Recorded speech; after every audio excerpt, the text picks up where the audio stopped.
The Committee on Commerce, Science, and Transportation will come to order. Today we're having a hearing on enhancing data security. And this is about the second in a series of hearings that we're having on the importance of good federal standards for both privacy and data security. Our first hearing focused on the empowerment of the FTC with new resources in the Data Privacy Bureau that is being considered as part of our reconciliation negotiations, as well as hearing from the witnesses what we should be doing to enhance further data privacy. Today we want to focus on data security and the fact that we are seeing record levels of breaching and intrusions on the privacy of American individuals. Our hearing today will hear from a great list of witnesses that I will mention and more formally introduce in a few minutes. The data systems that we rely on today are very vulnerable. We are experiencing increases rate of data breaches and now seeing sophisticated actors impacting hundreds of millions of American consumers. I think that we are going to hear from Mr. Lee's report that 2021 will again set a record year for the number of data breaches and concerns to consumers in the United States. What's troubling about that is that every year we are breaking records. What's troubling is that these breaches are now more sophisticated and that we don't have the adequate security to help stop them. Earlier this year, a hacker took Colonial Pipeline offline, causing fuel shortages across the East Coast. Ransomware attacks on hospitals have put patients' lives at risk. We heard yesterday about Facebook going offline globally due to faulty configuration. There's word out this morning that Amazon may be facing its own situation today. So part of the problem is that we live in a more connected world. And what we know now is that when there is a data breach, that consumers are the ones that pay the heavy price. We do not have enough on the books and a federal standard to make sure that companies are more accountable to these breaches. Senator Wicker and I have both introduced legislation trying to set a federal data security standard in the United States. We agree that we need to monitor these systems for threats and vulnerabilities, patch their system softwares when they needed updates, make individuals who serve as data privacy officers to be more efficient in their oversight, and we agree that the Federal Trade Commission should enforce these standards along with attorney generals. We believe that these companies don't invest enough for the fact that they have oversight to our precious data and information. So we need to act. Massive amounts of personal data are collected from Americans every day as they go online to connect with family, pay bills, work, obtain medical information, send their kids to school. And yesterday was an example of the data that was being collected on children and the offense that we all took to that information and data. Data is collected on Americans whether they like it or not. And we all know stories of data brokers and the breaches behind the scenes where data was collected without anybody's actual acquiescence to that. So today, Mr. Lee, who is with the Identity Theft Research Center, a nonprofit organization dedicated to helping identity theft victims, will be testifying, and according to the ITRC's third quarter 2021 breach analysis report, we will again see a record year of breaches in the United States, and that these tactics are putting people in greater risk. That's very concerning to me in the state of Washington, where in 2020 we saw 7 times the rate of identity theft complaints to the FTC over 2019. So this means that 2021 is going to continue to have an even larger number. Hackers are specifically targeting data like login and passwords and often reuse them across multiple accounts, unlock access to accounts, and cybercrime is lucrative, and the data breaches that we are seeing not only, as I said, compromise our data, but are now a big business of cyber and ransomware attacks. The number of reported data breaches in the first 9 months of 2021 exceeded last year's 12-month by 17%. So the numbers keep rising, and we're on to another record-breaking year. About 160 million individuals had their data compromised from July of this year to September 21. There have been more ransomware attacks in the first 9 months of 2021 than in both 2019 and 2020. And the number of cyber attacks so far this year has already surpassed the total number of all data compromises in the year of 2020. So these intrusions take a real toll on people. Last year, the state of Washington was swept with an insurance fraud as it related to unemployment benefits. Later in the year, the Washington State Auditor's Office, which had been receiving unemployment fraud claim, had its data compromised due to that vulnerability in the legacy system that was provided by a third party, Acelion. Acelion's systems were breached throughout the country, and we still don't know the extent of that breach. But in Washington, the personal information of 1.6 million residents was stolen. So we know that the identity theft can have a devastating impact on individuals who can't obtain unemployment benefits because a criminal has already applied for them. 40% of these victims were not able to pay their bills. 14 were evicted for not paying rent. 33% did not have enough money for food and utilities. 13% were not able to get a job.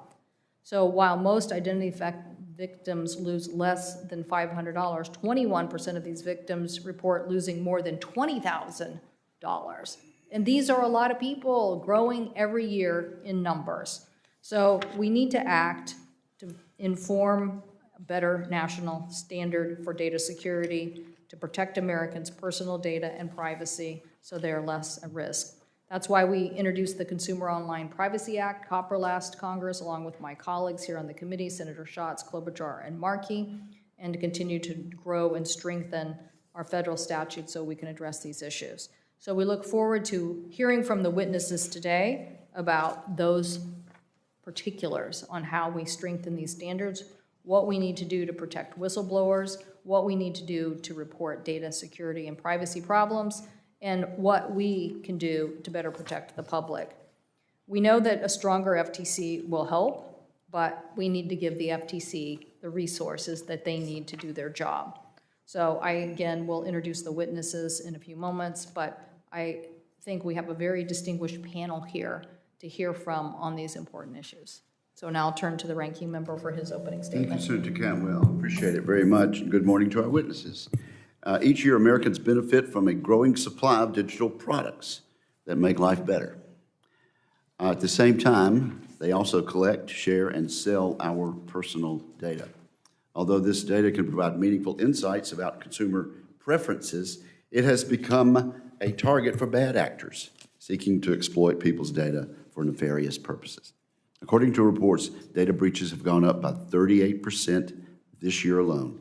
These include phishing attacks, ransomware attacks, supply chain attacks, and more.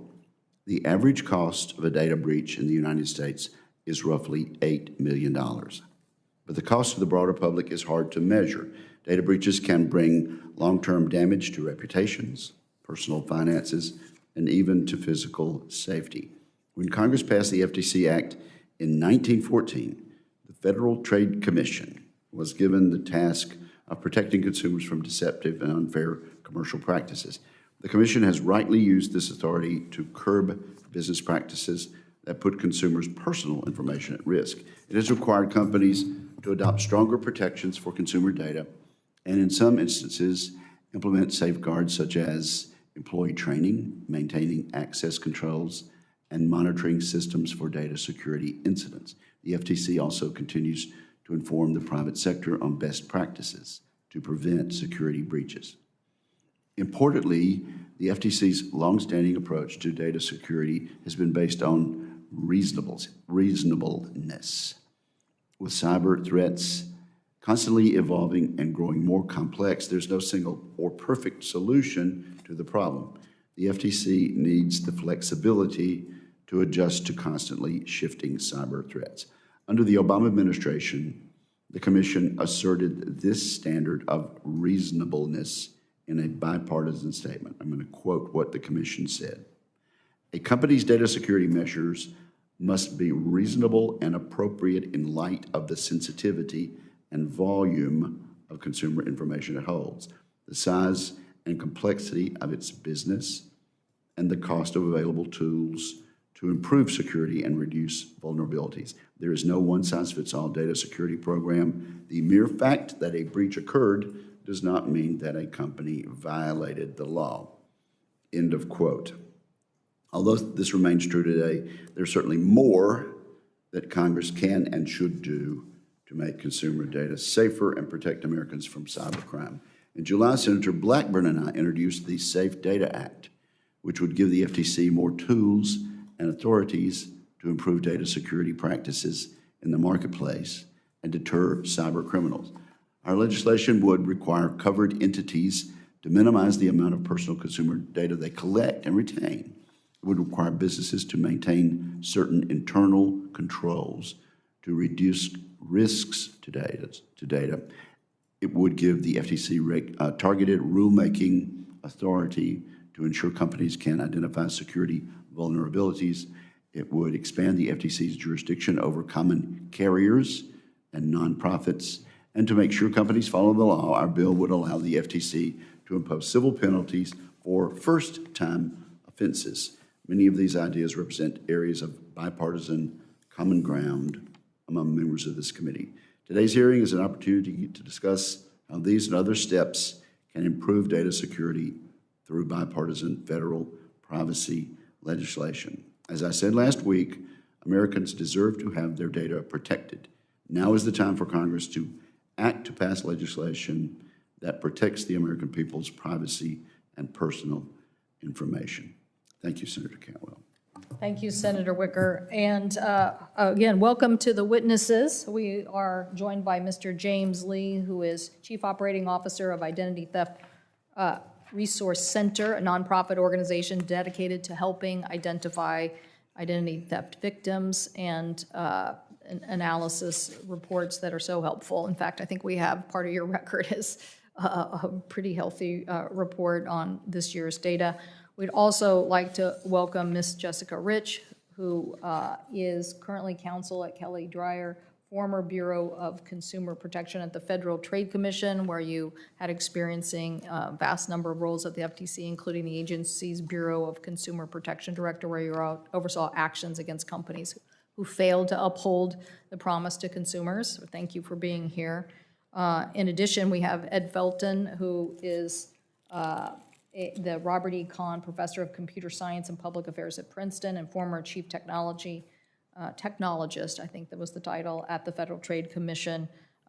So we look forward to hearing your comments as it relates to your time there and now and understanding the marketplace. And finally, Ms. Katie Tomarello, is that right? Tomarello, who is Executive Director of Engine, a nonprofit startup advocacy group to discuss the importance of data security in the ecosystem. So welcome to all of you. Thank you for being here. We'll start with you, Mr. Lee. Good morning, Chair Cantwell, Ranking Member Wicker, the rest of the committee.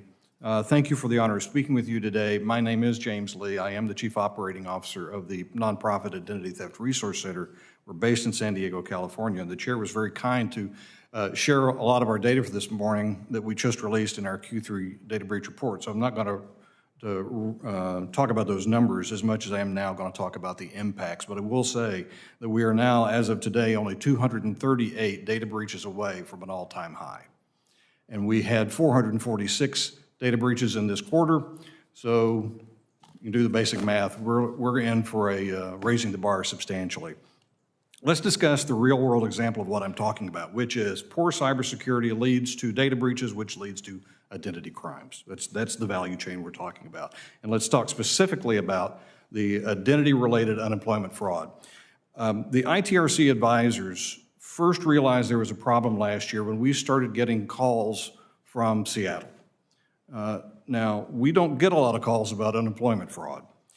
Shortly after the federal unemployment subsidies went into effect, we started to receive one call a day. That then became a couple of calls a day, and very quickly it became where we had more contacts in 1 month than we had seen from all 50 states in 2 years. Thank you.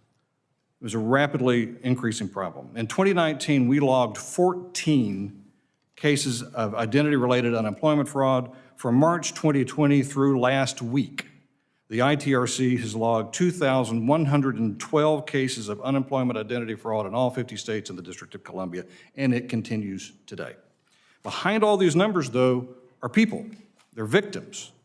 And the victims in this case fall into two cases. People who were still employed but whose information was misused to apply for benefits they did not need. They were largely inconvenienced, but they are still at risk, increased risk, of future crimes because their data is in the hands of criminals. But for the victims who were denied benefits, these cyber criminals got the money first.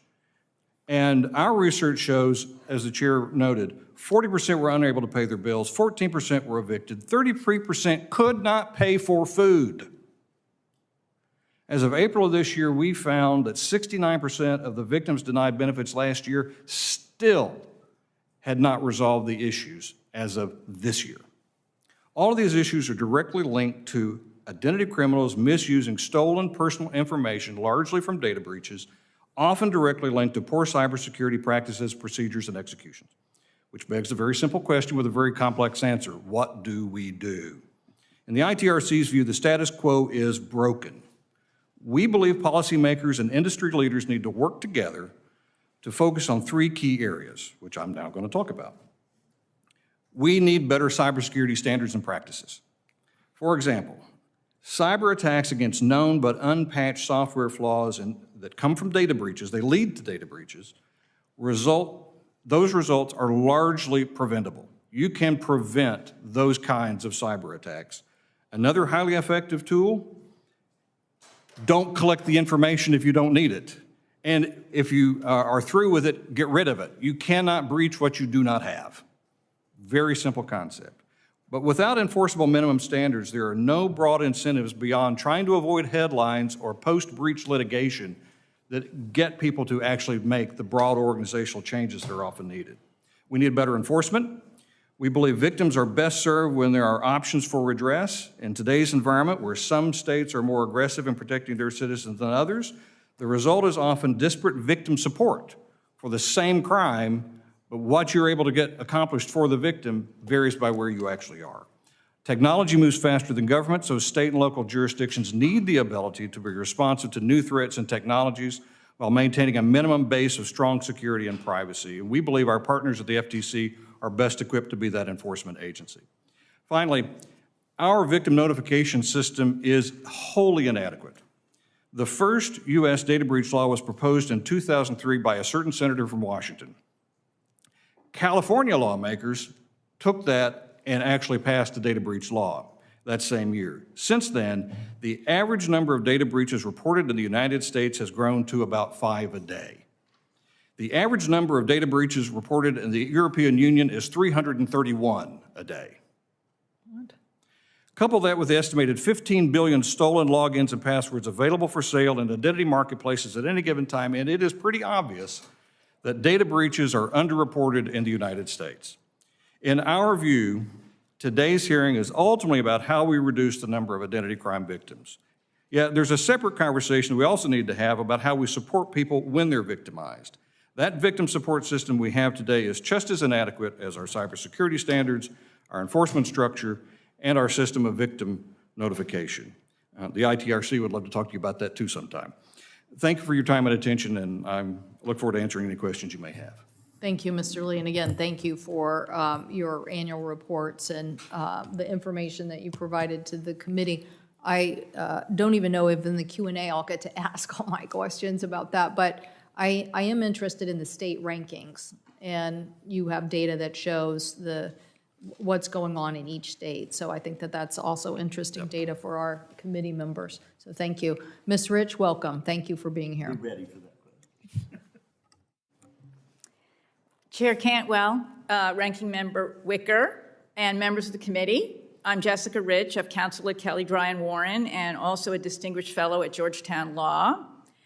I'm pleased to be here today testifying on the need to strengthen data security protections in this country.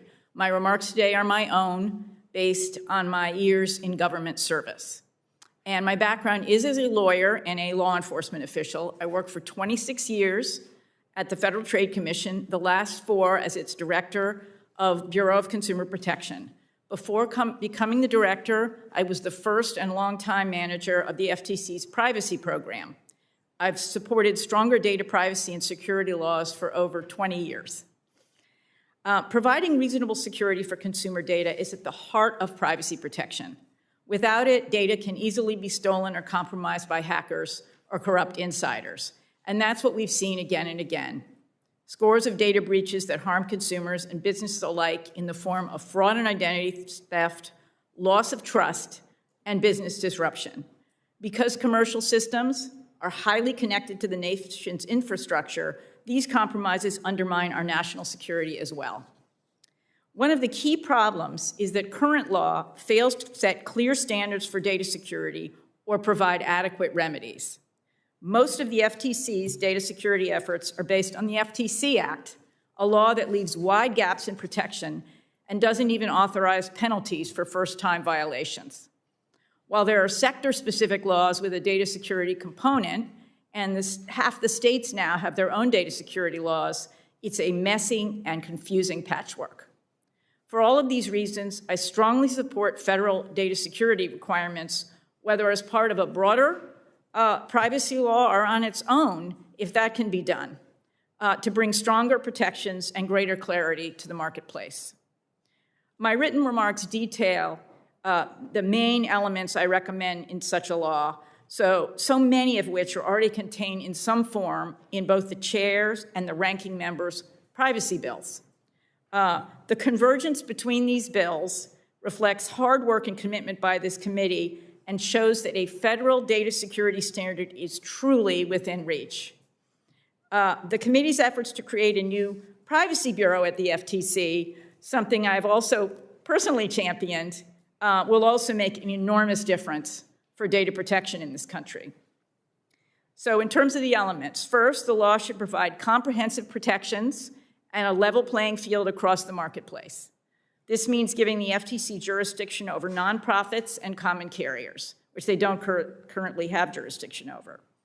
Second, the law should take a process-based approach that is scalable to different types and sizes of companies and the volume and sensitivity of the data they collect. Otherwise, the law could quickly become obsolete or impose requirements ill-suited and unattainable for small businesses. And there should be requirements or incentives for data minimization, as my fellow panelists just discussed. Third, the law should extend broadly to the wide range of data that in the world of AI and algorithms and IoT and sophisticated consumer profiling can cause consumer privacy harm. This means data that is reasonably linkable to a consumer and categories of data that go well beyond Social Security and account numbers, like account credentials, health data not covered by HIPAA, and precise geolocation data. Fourth, to ensure accountability and deterrence, the law should authorize strong remedies, both civil penalties and redress, require oversight by qualified personnel reporting to the highest levels of the organization, and give full enforcement authority, not just to the FTC, but to the state attorneys general. Finally, if the law is really strong enough and the states can fully enforce it, I don't think we weaken protections at all by preempting state laws and foregoing a private right of action. In fact, we gain a strong, consistent standard that can be enforced nationwide by over 51 law enforcement agencies working in tandem. However, given the chasm that continues to exist on private rights of actions in particular, there are middle grounds to consider, as I discuss in my written testimony. Thank you for having me here today, and I'm happy to answer questions. Thank you, Ms. Rich. Mr. Felton, Professor Felton, is that right? Yes, thank you. Thank you very much for being here, and thank you for your work. Thank you. Chair Cantwell, Ranking Member Wicker, and distinguished members of the committee, thank you for the opportunity to testify today. I'm testifying today in my personal capacity. A few years ago, researchers discovered that many widely sold webcams had been set up by their manufacturers with weak passwords like admin, guest, and 1234. Anyone who knew or guessed these passwords could control the camera. The consequence was that many Americans had webcams in their homes that could be turned on and viewed across the internet by bad actors. Then, a group of hackers automated the process of scanning the internet for vulnerable webcams and installing malware on them. By doing this, they took control of hundreds of thousands of devices all over the internet, and they operated those compromised devices under centralized control in what was dubbed the Mirai botnet. Mirai was used to launch some of the largest denial-of-service attacks seen to that time, including one against an infrastructure provider that knocked many sites offline for hours. It knocked out Twitter, Reddit, and Netflix, among others. A single and simple careless practice had led to a cascade of harm. And there was little that consumers could have done to protect themselves. The FTC later brought an enforcement action against D-Link, a prominent webcam maker, requiring it to change its practices. My written testimony summarizes another similar case, and I could have included many more.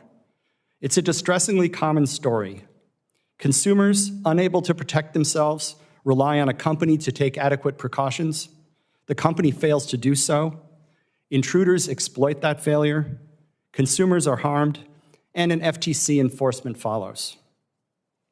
I had the privilege of serving as the FTC's first chief technologist about 10 years ago. The FTC's staff and leadership were and are smart, diligent, and dedicated to protecting consumers. But they simply don't have the tools they need to fully address today's data security enforcement challenges. I would respectfully suggest 3 steps that Congress might take to further empower the FTC. First, as others have advocated, Congress can allow civil penalties for first-time violations of Section 5 of the FTC Act.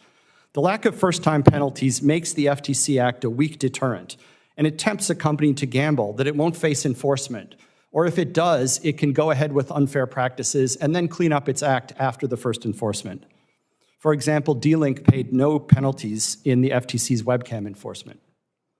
A second step Congress might take is to authorize a data security rulemaking so the FTC can clarify what is expected of companies.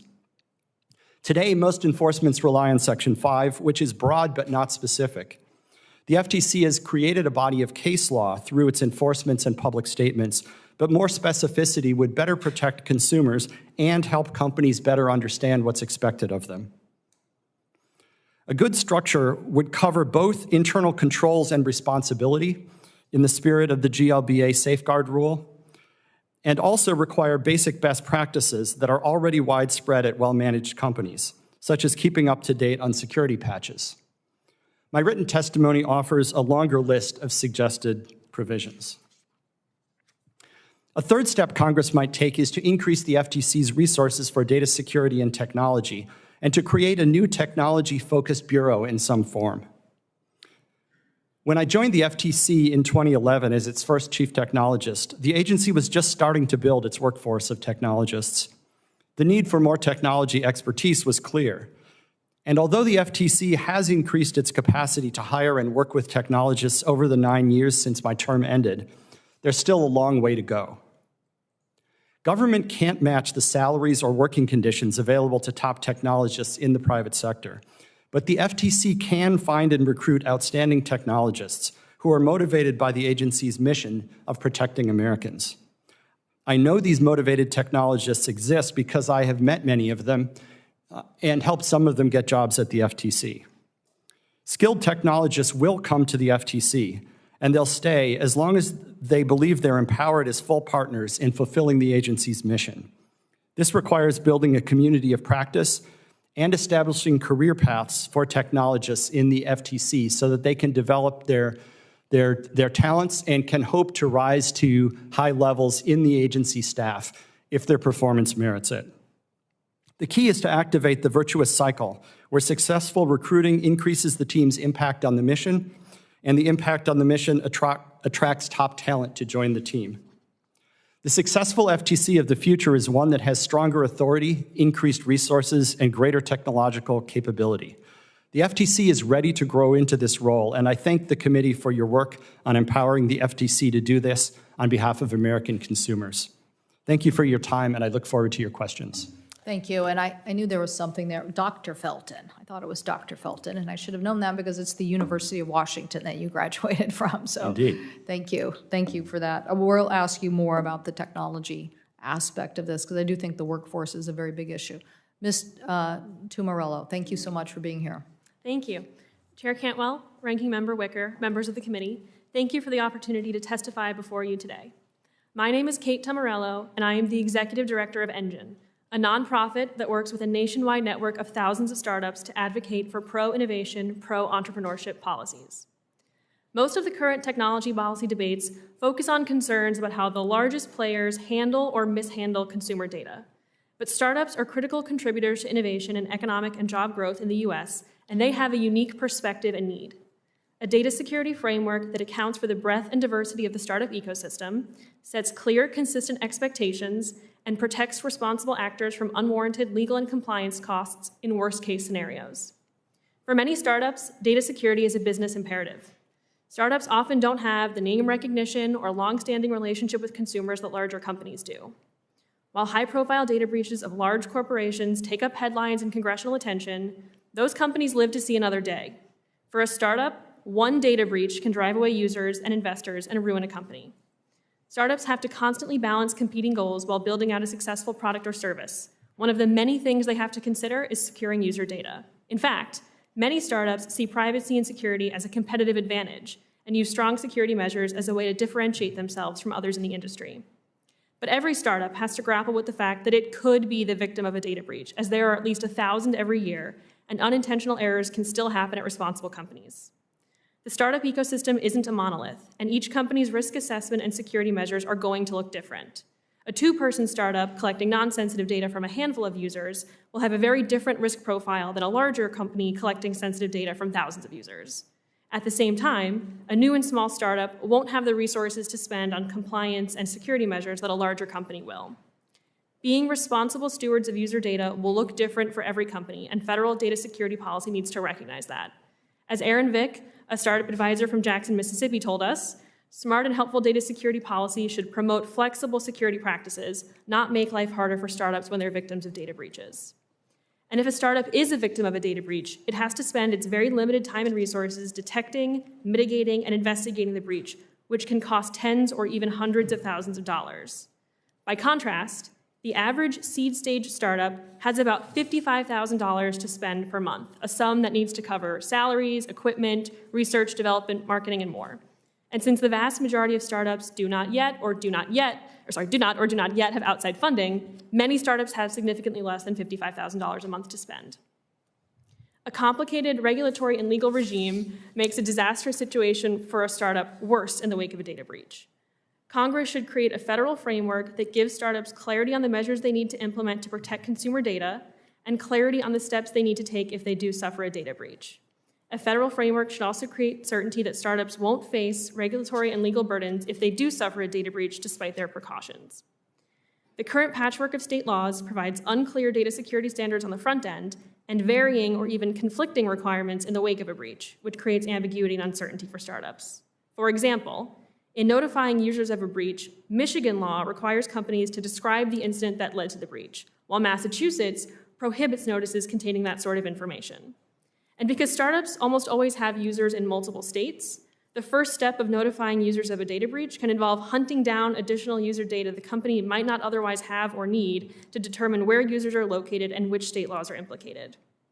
In addition to having to navigate state laws, startups also have to worry about being sued in multiple states. A lawsuit, especially one where an organization's data security measures are dissected in a lengthy discovery process, can easily cost hundreds of thousands of dollars in legal fees.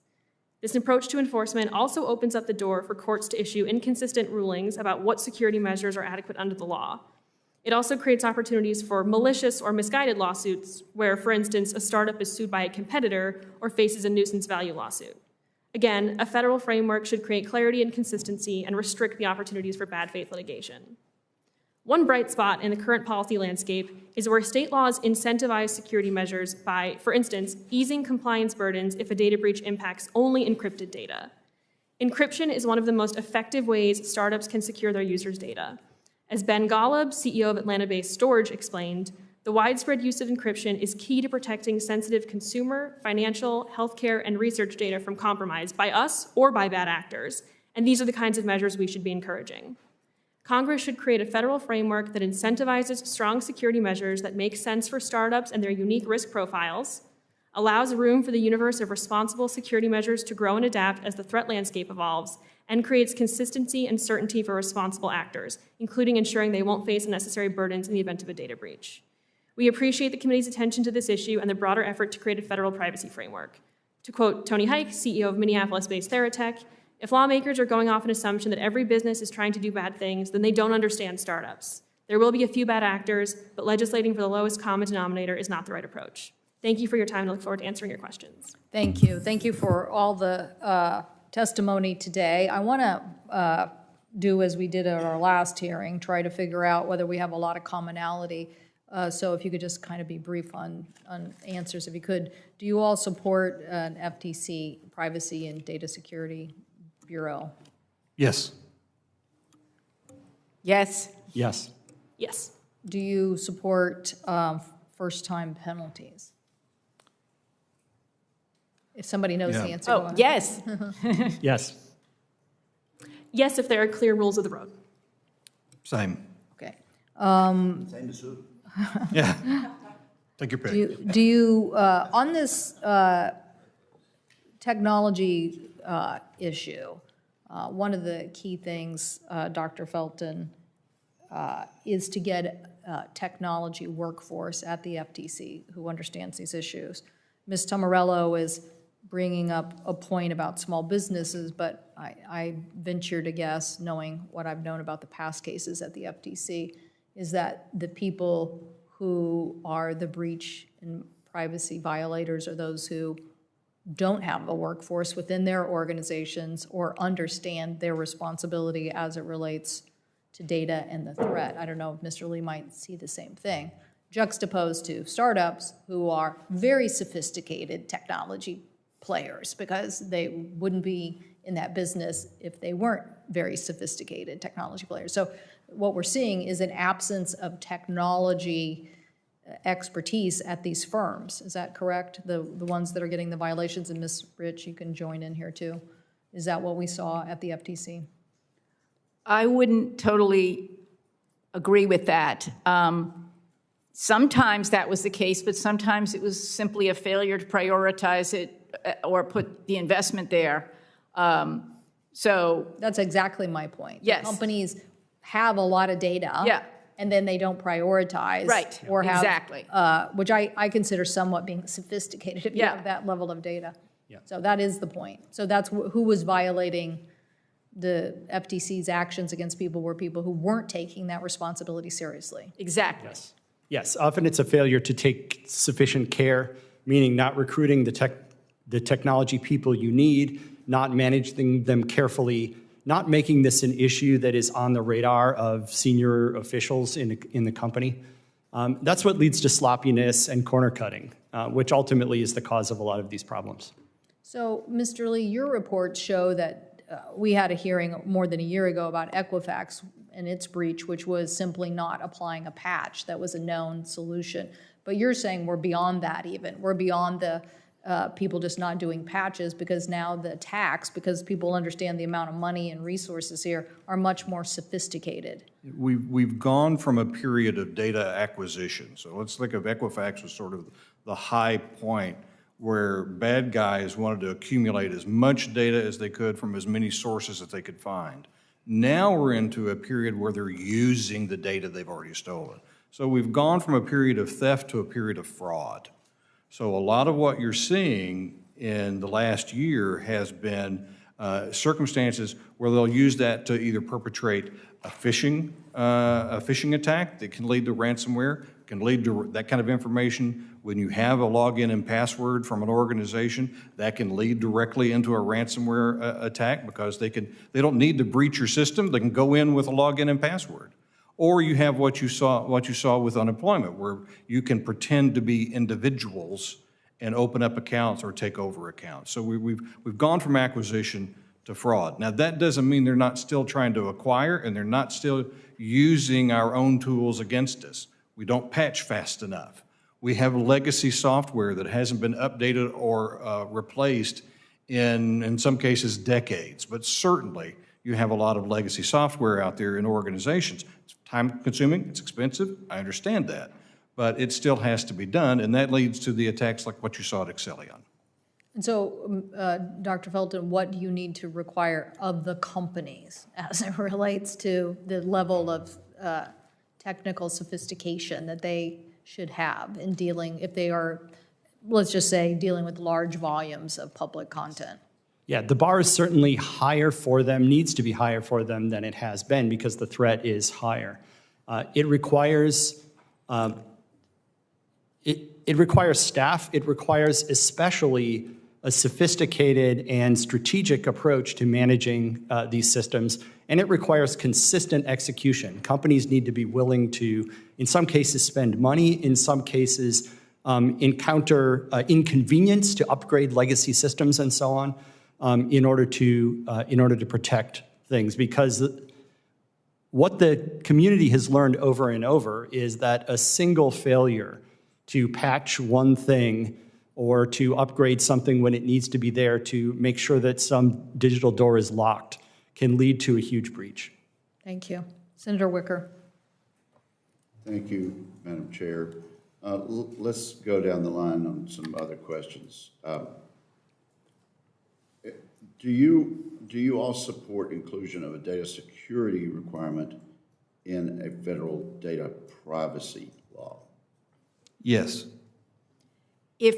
I wouldn't want to hold it up for what is turning out to be a very difficult process of negotiating a privacy law, which is very broad. So if you could enact a data security law on its own, it would substantially improve data protection in this country. Yes. Dr. Phil? Yes. Okay. Agree or disagree with this statement? We'll start with Ms. Tomarillo and go backwards. A preemptive federal law does not mean a weaker law. Agree. Yes, it's not necessarily weaker. If it's a strong law, it's not weaker. Yes. Okay, and let me ask you, Ms. Rich, on your statement, your oral statement about a private right of action, is that consistent with your written statement, or have you changed your position? I'm just not sure we all heard you correctly there. My position, I thought, was consistent between my statements. Okay, well, just tell us what it is. Is that if it's a strong law with strong strong remedies, resources for the FTC, state AG enforcement, a private right of action is not necessary. However, if it just continues to be this very difficult issue, there are middle grounds to consider. But I don't personally think it's necessary. Okay, good. Now, on page 7 of Mr. Lee's testimony, he states, quote, in the environment where we operate today, some states are more aggressive in protecting their citizens than others, resulting in disparate impacts for the same crime based on where you live. Victims and businesses alike are well served when everyone knows the rules and faces the same consequences. End quote. Mr. Lee, that's an argument for preemption, isn't it? Not necessarily. What we believe is that victims need options, and we're here today advocating for victims and the redress that's available to them. But what we see today is in every part of the process, whether it is the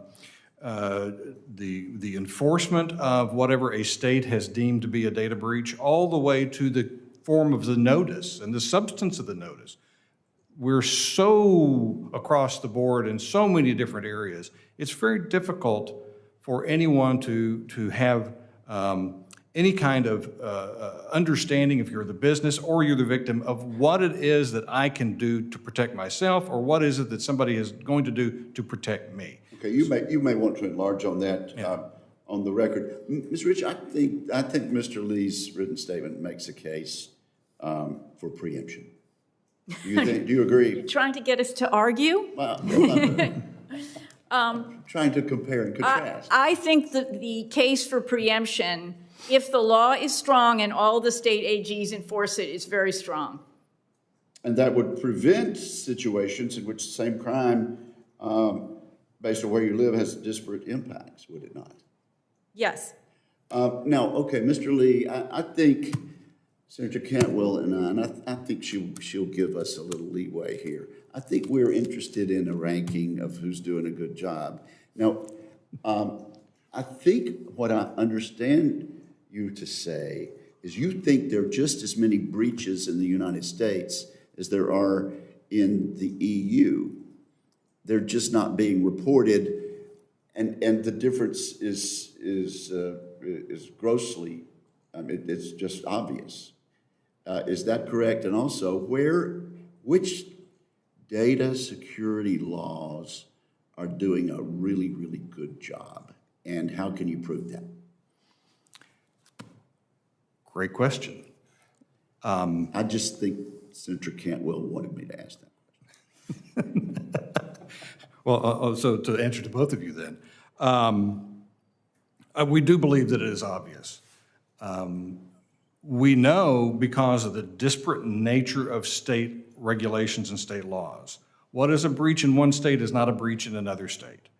That in and of itself tells us that we're not having uniform reporting. I can give you two examples of large breaches that has impacted millions of people, but there's never been a single data breach because the organization deemed it doesn't apply to us. Now that's being litigated. We're going to find out if it applies to them, but their position is we had a breach, we were attacked, we had a ransomware attack, but we are not responsible for notifying any victims because we were just holding the data of our customers. Must that be reported in one state and not another? Could be. Must that be reported in the European Union and not in half the states?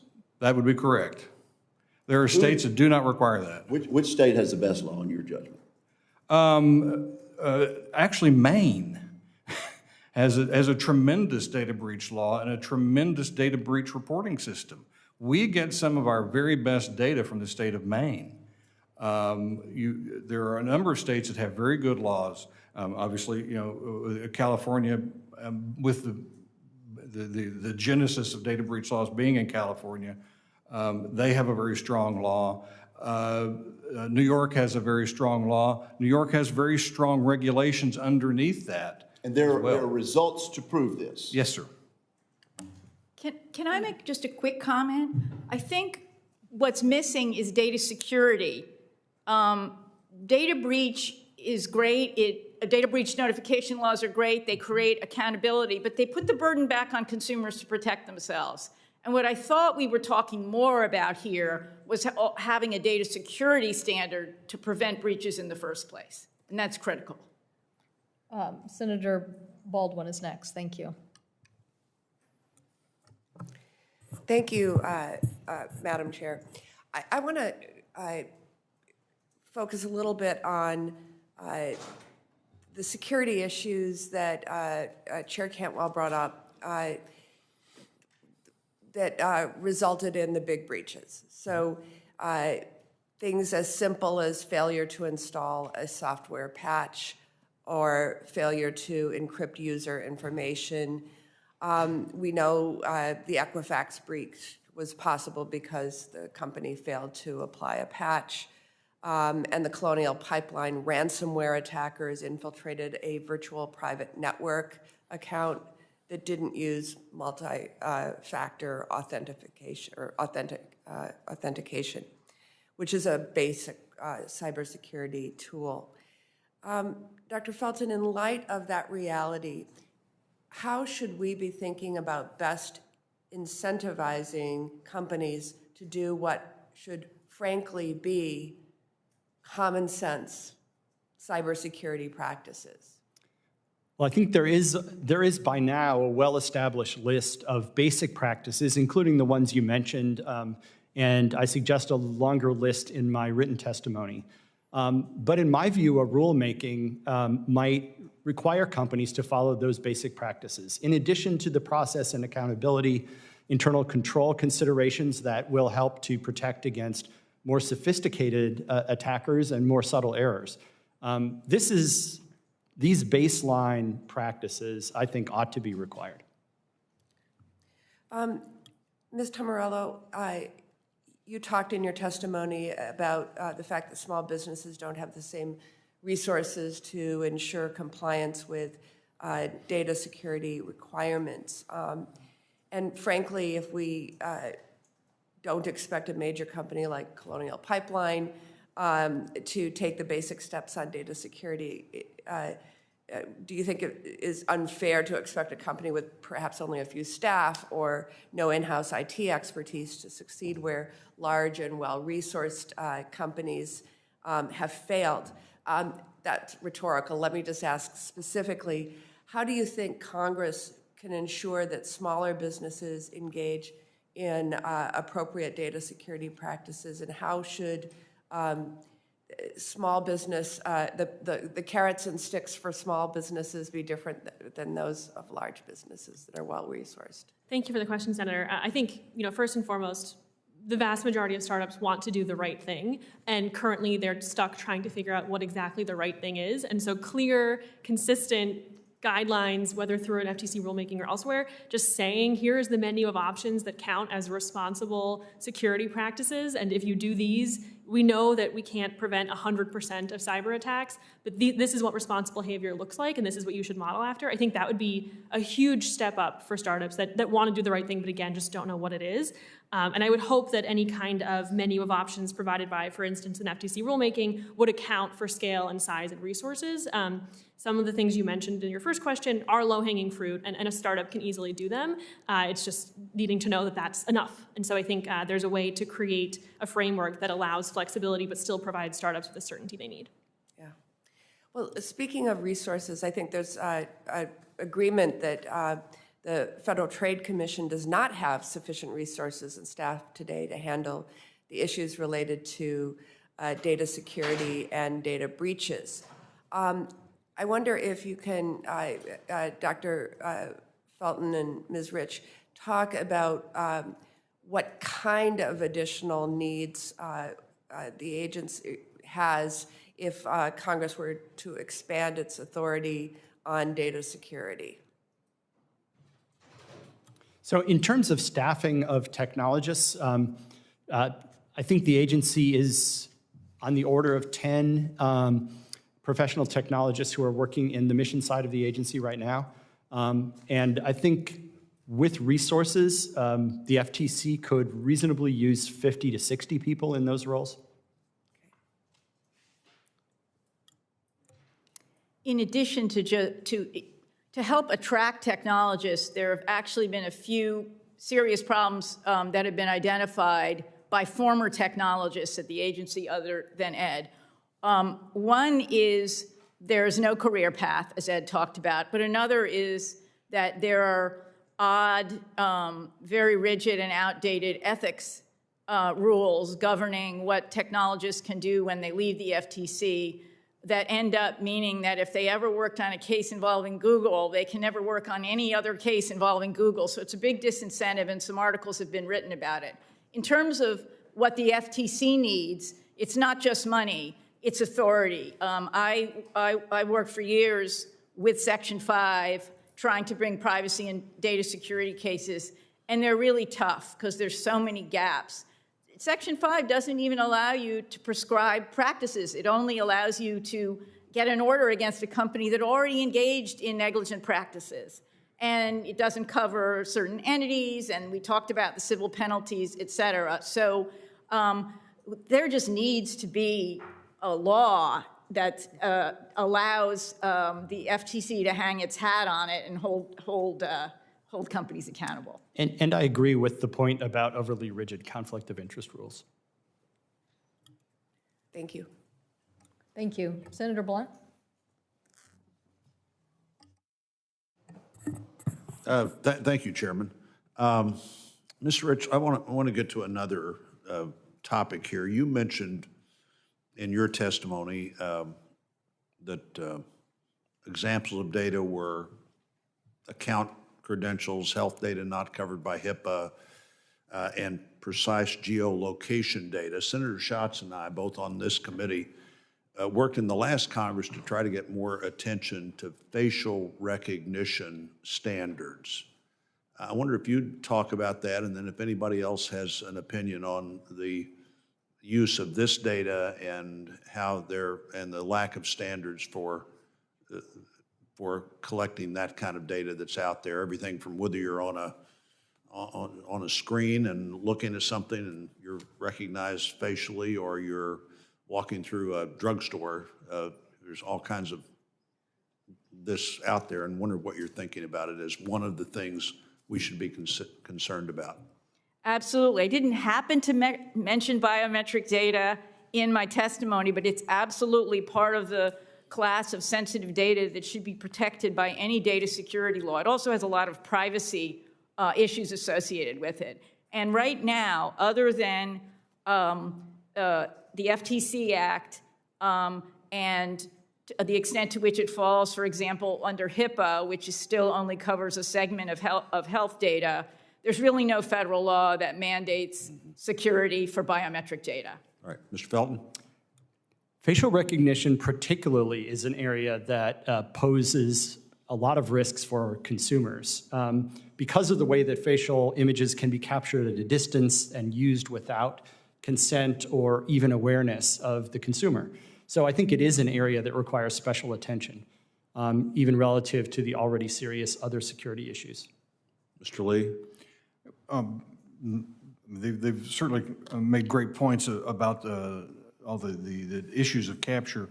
From our perspective is, if your biometric is somehow compromised, you can't change your biometric. You can't change your fingerprint. You can't change your face, your retina scan, your voice print. So we need to be very careful about how we protect that kind of data, and we have to have very specific ways of helping people whose identities are compromised when that biometric data is indeed compromised. And we don't really have a good framework for that today.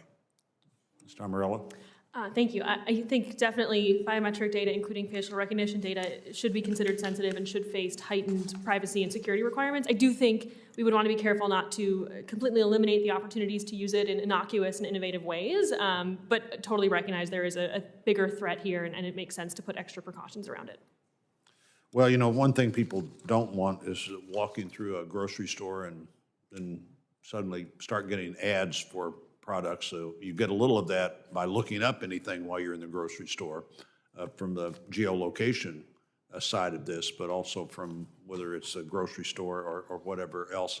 While I've got Ms. Rich and Mr. Felton here, the FTC, you both really well grounded there, is trying to move toward more open hearings. Your view of whether that's the challenges there and whether that's a good idea or not. I don't believe the FTC is sharing non-public information in those open hearings, so I see nothing wrong with it. There has been some controversy about whether all the information that's needed has been circulated prior to the open meetings, but I think being more open is a perfectly legitimate thing to do. Mr. Felton?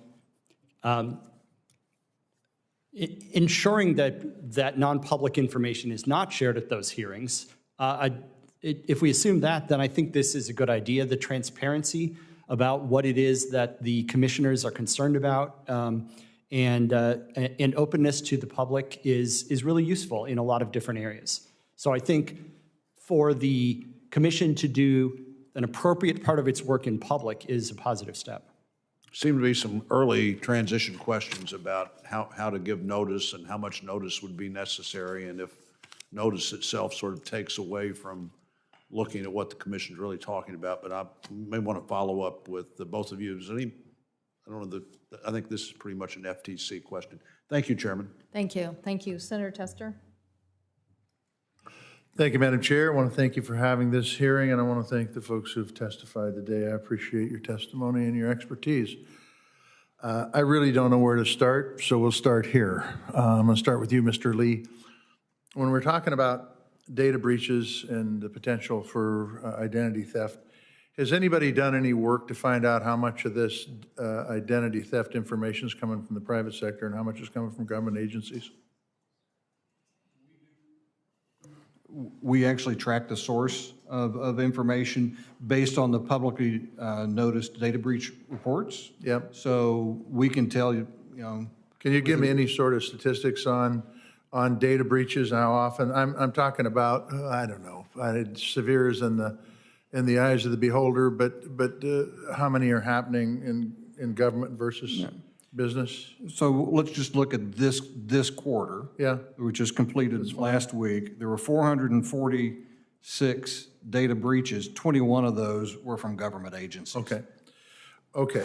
And so we are basically talking in today's hearing, though, I assume, on the private sector businesses, correct? Although they're all important. But we're talking about empowering the FTC. And I wouldn't think the FTC has power over the Veterans Administration, but who knows? I want to clarify some things up, but it's not to get you and Ms. Risch to fight. But you had said that some of the states that had strong laws were Maine, California, and New York. Is that from a notification standpoint, or is that from a data security standard standpoint? It's actually from both. And one of the things that you're seeing at the state level is this convergence of what historically has been three silos. We've had privacy laws as one silo, we've had identity management as one, and then we've had cybersecurity. And there was very little cross-pollination. But now what we're seeing is that as states are beginning to adopt stronger laws, there are actually cybersecurity, privacy, and identity elements in all of those laws. Yeah, so and this may be an unfair question because, once again, the viability of the law is in the eye of the beholder, but would you say that half the states have adequate security laws, or 3/4, 30 out of 50, well, however you want to do it? Well, every law is helpful.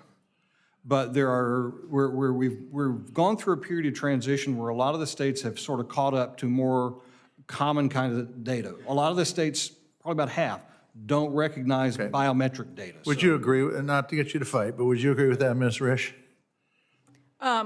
According to the state legislative website, half the states have data security laws. Oh, and half have none at all? All of the states have breach notification laws. Okay, all right. Yes. And I might be able to get to that if time goes on. This is a question for Kate Tumarello. Sorry if I botched your name. But there was an answer to one of the questions that said what the FTC needs is the authority to prescribe practices.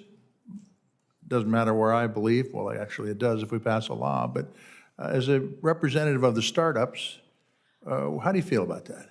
I think the FTC could be empowered to set out, a menu of options, right? Not every cybersecurity and data security practice is going to make sense for each company, but there are things that everyone should be doing, and there are certainly things that lots of folks that handle sensitive data should be doing, or folks that handle a lot of data should be doing. And so having a flexible framework that allows companies to pick and choose the things that make sense for their companies. Okay. So let me give you an example, and I don't know, I think the name of the company was D-Link, Professor, isn't that correct? I don't know if they're a startup, I don't know if they've been around a long time, but it would seem to me the FTC should say, clean up your act or we're gonna fine you till you don't exist anymore. How do you feel about that? Yeah, I think the D-Link example is a great example of not just sensitive data, but kind of sensitive technical capabilities being baked in, and it would make sense for the FTC to have especially prescriptive ideas there. So they could be very prescriptive, is what you're saying? For a company handling sensitive data and sensitive technical capabilities. All right. So this is just for my curiosity, Ms. Risch. And by the way, I'm not picking on anybody. I appreciate all your testimony very, very much. But could you give me the definition of non-sensitive data versus sensitive data? And if not you, we'll turn to the professor. I think that people regard simple name and address these days, since it's out in the public domain, as fairly non-sensitive. Let me ask you this. I'm a farmer in my real life, and I drive down the road, and there's a implement behind me that has a computer on it that's collecting everything that I do, how much seed I put in the ground. I don't use fertilizer, but if they use fertilizer, they could do that. They can, I mean, all sorts of data. And some people don't think that that's sensitive data. Do you think that's sensitive data? I actually don't think the distinction is that relevant, because if you have a scalable data security program, you're going to provide security for all your data. You just may provide more security for data that I understand that. Yeah. But the question becomes, for me, is the beauty's in the eye of the beholder. I think that that data is sensitive, and I don't want anybody else to have it, even though my name isn't attached to it. I don't want people to have it because the way computers work this day, they can figure out who's doing it. And so, go ahead. I think the issue is that companies have limited amount of money, or many companies, especially the one Kate represents. And you should be taking care of all your data and trying to make sure it isn't breached. But when you have, when it's something, when a system is going to cost a lot of extra money to protect something in a really, really secure way, you want to make sure it's the really sensitive stuff. The good like stuff. kids Thank you. or Thank health you. or, yeah. I'm sorry I ran over, Yeah, Madam Thank Chair. you, Sorry. Senator Fisher, and then Senator Klobuchar.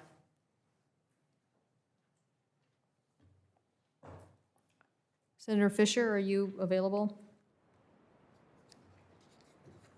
Thank you, Senator Cantwell, and thank you to our witnesses for being here today.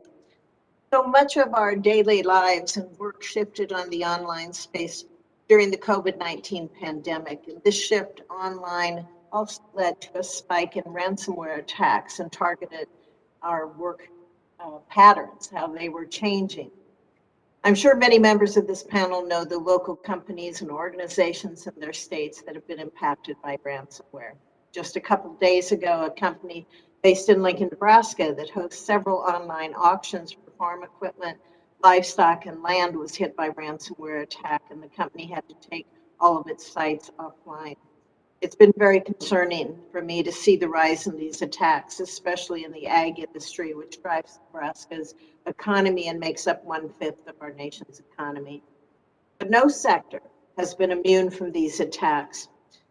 Ms. Tumarello, how do we ensure any government-led solutions are responsive to the cyber across industries, particularly with the increase in ransomware attacks? Thank you for the question, Senator.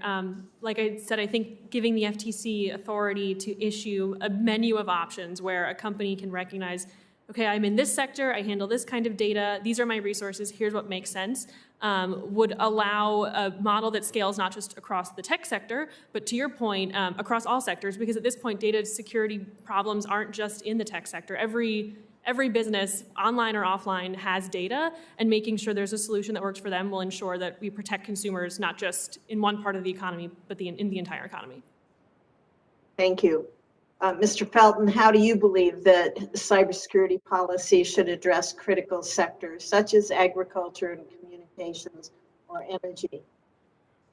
Well, it's certainly true, as you said, Senator, that there is no sector that is immune from these issues, immune from ransomware or other sort of data security considerations. One thing that I think is important to do is to make sure that the services and products that companies in these sectors use when they outsource some of their functions are providing the protection that they ought to be providing. So ensuring that the division of responsibilities between a supplier and a company that is using a product or service are clear, so that responsibility for these problems doesn't fall between the cracks is very important. And that's one thing that, legislation or a regulation could help to clarify. Okay, thank you. As we saw with Equifax's neglected patching policy, ensuring timely updates and patches is important for guarding against known cyber vulnerabilities. But keeping software up to date isn't a simple cure-all to ward off breaches. The SolarWinds cyber attack showed us all too clearly that software updates themselves can be compromised. Ms. Rich, As we look to create a solid basis for policy around data security and accountability, how do we also work toward the need to create more trust throughout the software supply chains? Dr. Felton just talked about, there really does need to be accountability through the supply chain, which really doesn't exist right now. So when you share data, you need to make sure you're sharing it with people who can handle it responsibly. You need to make sure you're not giving them data that is subject to controls without passing along those controls. So that cascading set of responsibility is very important. I want to also mention, though, that we've talked a lot about, Kate has talked about a menu of options that the FTC could create. It's very important that whatever you do pass here is enforceable. So that's why in my testimony I talk about process-based requirements that are enforceable, coupled with more detailed guidance that's nimble that the FTC could issue on an annual basis that responds to, up-to-date protections and technologies, that gives that menu, but there needs to be an enforceable law or rule underlying it. Thank you very much. Thank you, Madam Chair. Thank you. Senator Klobuchar. Thank you very much, Madam Chair, for not only today's hearing, but the subcommittee and full committee hearing yesterday. We're on the move in commerce, and we're on the cutting edge, as all of you are, in discussing the issues of our day, which is what do we do about data? What do we do about privacy rules? And as I argued yesterday, we simply cannot, and I appreciate Senator Cantwell's leadership in the privacy area, we cannot have this gigantic change in our economy like anything we've ever seen in the last few decades. Some of it good, some of it bad. Some incredible innovations, like the Fitbit I'm wearing right now. But also, as we know, one of the jobs of government, number one job, is to keep people safe. And as we heard yesterday, that's not always happening, as we hear from these cyber attacks. So we need to make our laws as sophisticated as the companies in our economy. And that means upgrading our laws and updating them. And so I appreciate you being here today. I think we need a national privacy law that creates digital rules of the road, and we need the resources for our agencies to enforce them. They're two separate things, but you can't have one without the other. I joined Senator Cantwell and Schatz and Markey in introducing the comprehensive privacy legislation to ensure that consumers can access and control how their personal data is being used. Do you all agree that consumers should have the ability to control their own data? Is that agreement from all of you? Yes. Okay. Everyone else? I think a privacy law should go further than consumer control, which is notice and choice, which we've seen is problematic. It should provide more substantive protections as well. Thank you. I think one other thing that was interesting was recently when Apple gave their customers a choice about protecting their data or not. And what was it? You can maybe explain it better for me here, but 75% of their customers is the number out there, chose not to have their data used. And it just shows us what would happen if this was available with all platforms. Professor Felton, in your testimony, you note that we can empower the FTC by authorizing data security rulemaking. Why is this rulemaking so important to protect consumers' data? For a couple of reasons. First, that it provides more specificity than is available through the current structure of the FTC Act, so that companies have a clear idea of what they're expected to do. And it can also help to clarify ideas such as, issues such as the responsibility of suppliers in a supply chain, so that there's not ambiguity about what companies are expected to do, and therefore there can be strong enforcement if they fail to do it. Thank you. And Ms. Rich, the bill would also increase transparency and require companies to maintain certain standards for their data security. In your testimony, you note that it can be a problem when companies over-collect or over-store data. How could a federal privacy law help with this issue? I believe that both bills They're a little different, but they both talk about data minimization and reducing unnecessary collection and storage of data, and that would be a very important component of a data security law. And are you aware that one of the proposals out there as we debate this Build Back Better agenda and making our laws sophisticated and putting people first, some of it is putting some funding into the FTC for privacy, as well as from my position as chair of the Antitrust Subcommittee, we hope additional resources on antitrust at both the FTC and the Department of Justice. Could you talk about how important that is to have those resources? Yes, the Privacy Bureau, I know Senator Cantwell asked all of you that question, but also the resources for these agencies to do their jobs. The FTC's resources in privacy and also antitrust, but I'm less familiar with that, is minuscule compared to other comparable enforcers abroad or even sectoral enforcers here in the United States. 45 to 50 attorneys, that was the maximum when I was there working on privacy. So resources are a critical piece of this as well as authority. I keep reminding people these are the biggest companies the world has ever known. Several of them are over $1 trillion, and we're trying to fight this with duct tape and Band-Aids. The other thing I like to remind people is in the competition policy area, when we add resources to that, and I'm sure the same could be said of some of the privacy work, we actually bring in money for the government because they're doing their jobs and they're enforcing the laws. And so we are literally, as you note, Ms. Rich, these agencies are a shadow of their former selves, even during Ronald Reagan. That's why we have long neglected them. And there are, in the competition area, deals that Bill Baer, that former head of antitrust under President Obama, said shouldn't be getting out of the boardroom. And I could think the same could be said of policies that are hurting people's privacy. Because if we're not there on the other side, you know, creating that safety for people and making clear we're going to be tough and strong, then they're just going to push the max, as we saw yesterday from the whistleblower. They're just going to target kids with bad anorexia content and the like, or let the algorithms do that and not do anything about it. That's what's going to keep happening unless we strengthen our side of the table. So thank you very much for your work. And I have some questions on cyber threats and the like, which I will be putting on the record. Thank you. Senator Cruz, are you ready? Senator Cruz. Thank you, Madam Chairman. Welcome to each of the witnesses. There seems to be pretty broad agreement across the witnesses today that the way we currently handle the issue of data security at the federal level is at best a patchwork and a problem made worse by a patchwork of different state laws across the country. At the federal level, there's a multitude of rules, regulations, guidances, not to mention outdated statutes, some of which were enacted at a time when cars were a brand new technology.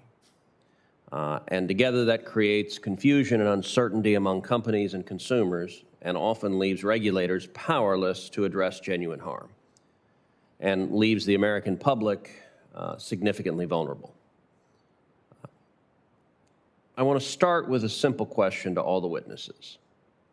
Let's say Congress can somehow get to yes on a sensible data security law. Who should be responsible for it? The FTC? Somebody else? The FTC has the experience and the expertise in this area and the will to protect consumers in this area. It's been trying to do that for 20 years. It's absolutely the right agency, but with the resources it needs and the authority it needs. Any disagreement on that question? No, the FTC has had a mission of consumer protection for its whole history. It is the right agency for this. So if the FTC has the principal authority, should the FTC also have the authority to harmonize regulations and guidance across federal agencies? So for example, should the FTC be able to tell the TSA that its cybersecurity regulations need to change one way or another, or tell HHS that it needs to beef up minimum standards for what is or isn't HIPAA compliant? I think that's putting the FTC in a very difficult position, and I would not recommend that. I would say that you should do that. You, as a body, should decide how the regulations and laws harmonize. Anyone have a different perspective? So there should be no regulatory role for harmonizing regulations. No, there certainly should be discussions about harmonizing it. I just don't think the little FTC should be the one telling all the other agencies what to do, that they're equal players, and that's something maybe OMB could do or Congress could do.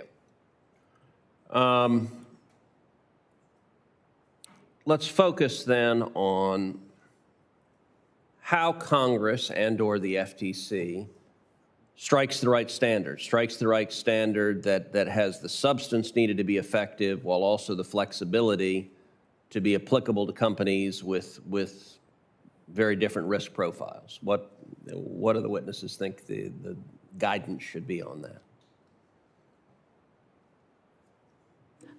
Thank you for the question, Senator. I think the FTC could issue kind of a menu of options where startups and bigger companies and other organizations can decide what makes the most sense for them, knowing that they are meeting some kind of minimum standard as set by the FTC, so that if something does go wrong, because again, not all data breaches can be prevented, they have done the right thing. And again, startups just want to do the right thing and would appreciate guidance on what that right thing is. I think there are some baseline practices that companies across the board ought to be following, and some of those are listed in my written testimony. But beyond that, I think it would depend, or it ought to depend, on the amount and sensitivity of consumer data that a particular company is dealing with. So companies with more or more sensitive data could be held to a more stringent standard. And in my testimony, I proposed that there be a process-based law that's scalable, similar to the safeguards rule, the original safeguards rule, but maybe a little more meat on the bones of it. And then the FTC would provide congressionally mandated annual updated guidance with that menu of option that Ms. Tumorello is discussing. And what are the risks of overregulation, of standards that are too strict, and what are the potential downsides that could come from that?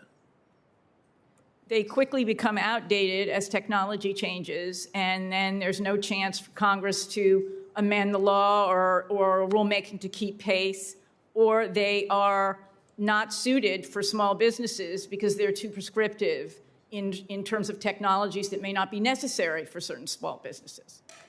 So how do we avoid that risk? I think by having a process-based rule that is scalable based on the size of the volume of information a company collects, the sensitivity of data, the nature of the operations, coupled with updated guidance that the FTC could issue on an annual basis or more. Thank you. Thank you. Senator Hickenlooper. Great. Thank you, Madam Chair, and thank all of you for your time. This is something that I've, having been a governor in Colorado, I'm not ignorant of. I'll start out with Ms. Tumorello. We signed into law a Colorado statute that requires reporting of security breaches of over 500 or more Colorado residents. Has to go to the Attorney General within 30 days.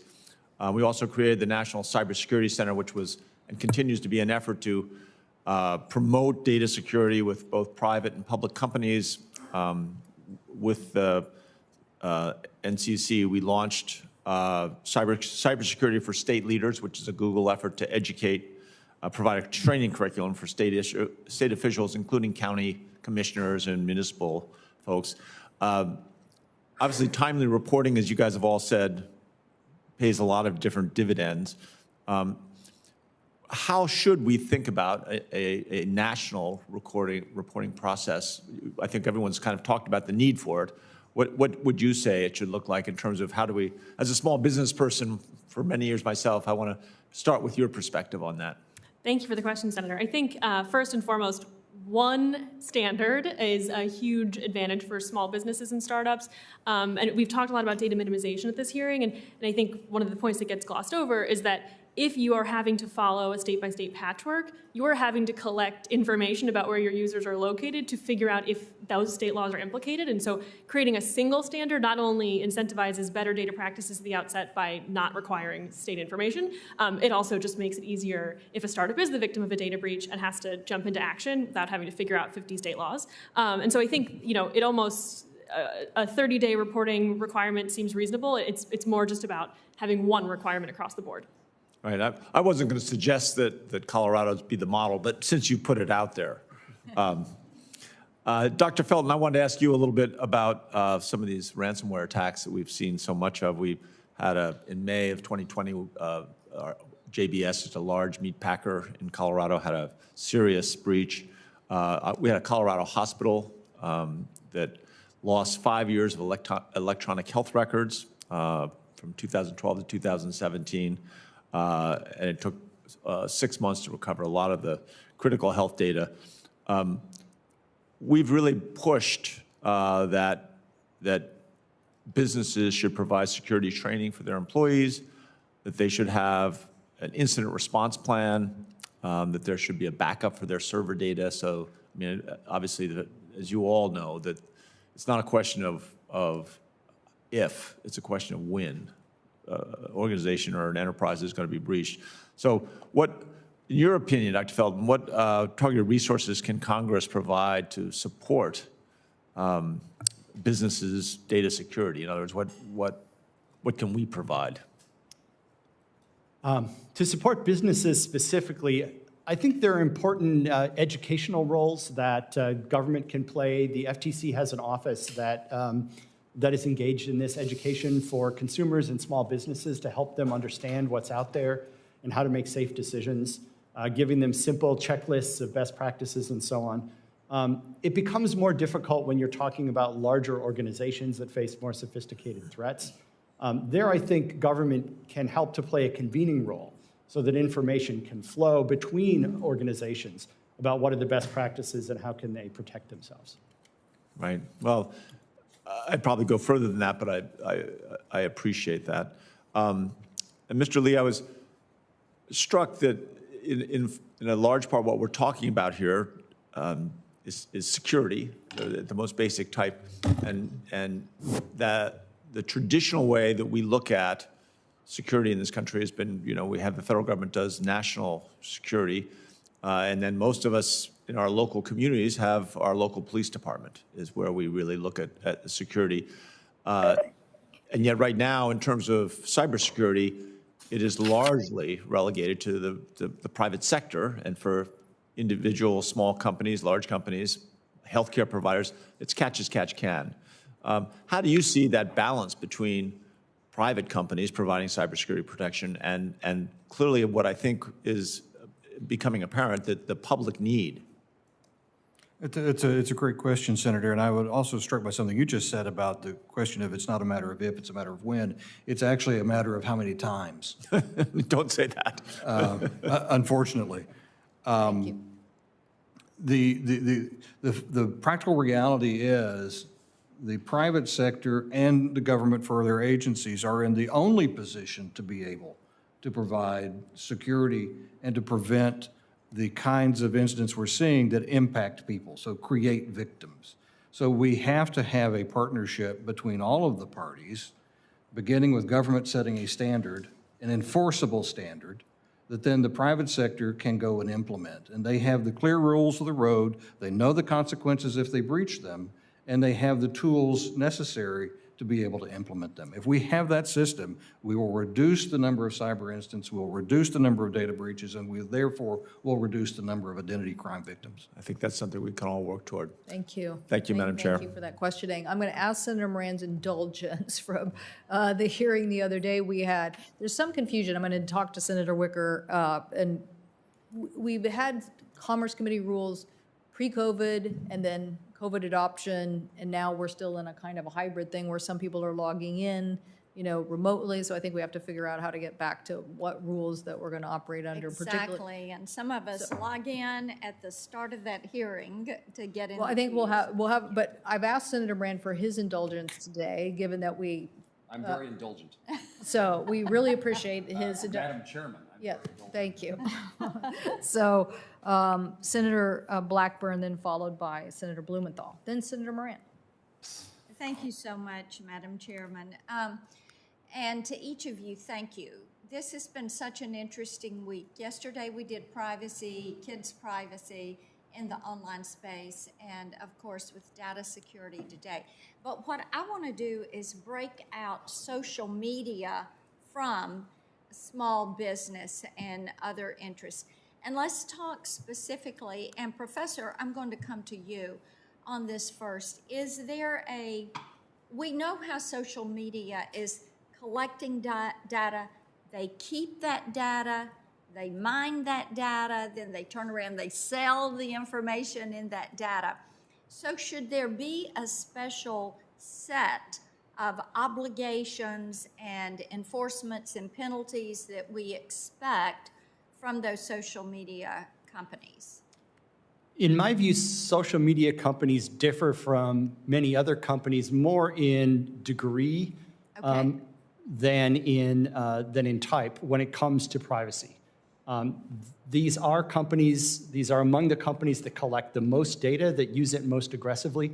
And so the need for strong rules of the road and enforcement would be strongest for those companies. So you would do a broader bill that would capture all entities. Would that be your approach?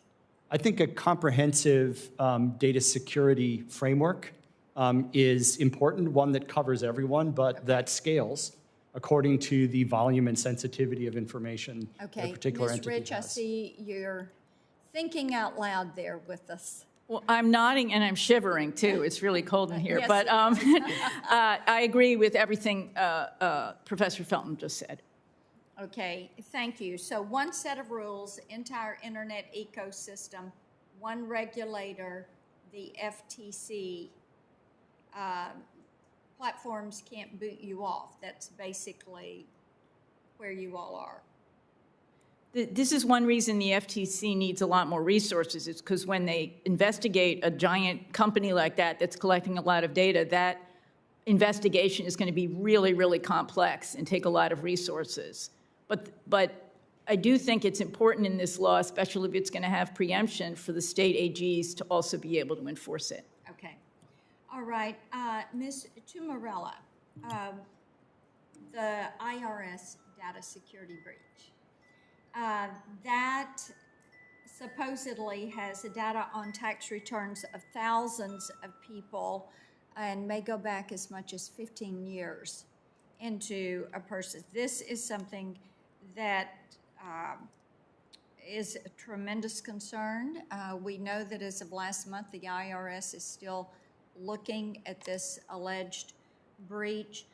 But now we're hearing that the administration is wanting to propose a sharing of information, letting the IRS look at every transaction, $600 and above. And that amount of data and invasiveness that really carries a lot of privacy concerns for me. Tennesseans don't want that, and they've really been quite vocal about this. But talk about the potential issues that you see with that type invasive practice from an agency that has data security issues. Yeah, absolutely. Thank you for the question, Senator. So we've thought about it, because we're focused on startups in the cryptocurrency context, because there are cryptocurrency startups who don't want data, they don't want to have the data, they want to protect the privacy and security of their users, and we're always concerned about federal rules that not only might make it so that agencies can get the data, but that require companies to keep and get the data in the first place.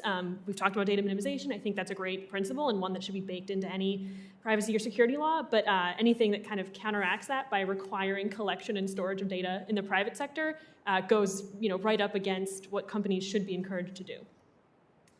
Okay. Madam Chairman, I'm going to stop at that. You're my time back. Thank you. Thank you very Thank much. you. Senator Blumenthal. Thank you, Madam Chair, and thanks for having this hearing and for your work on data security.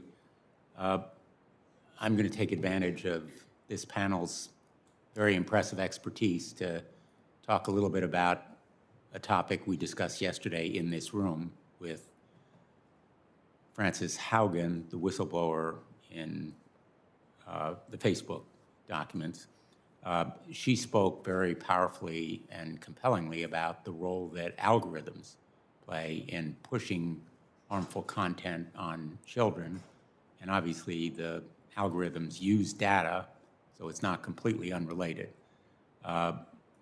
She is a data scientist, an engineer with an MBA from Harvard, and she spent years working on algorithms, and her observation was that the Facebook algorithm is a kind of black box. That's my word, not hers, because nobody outside Facebook knows how it works.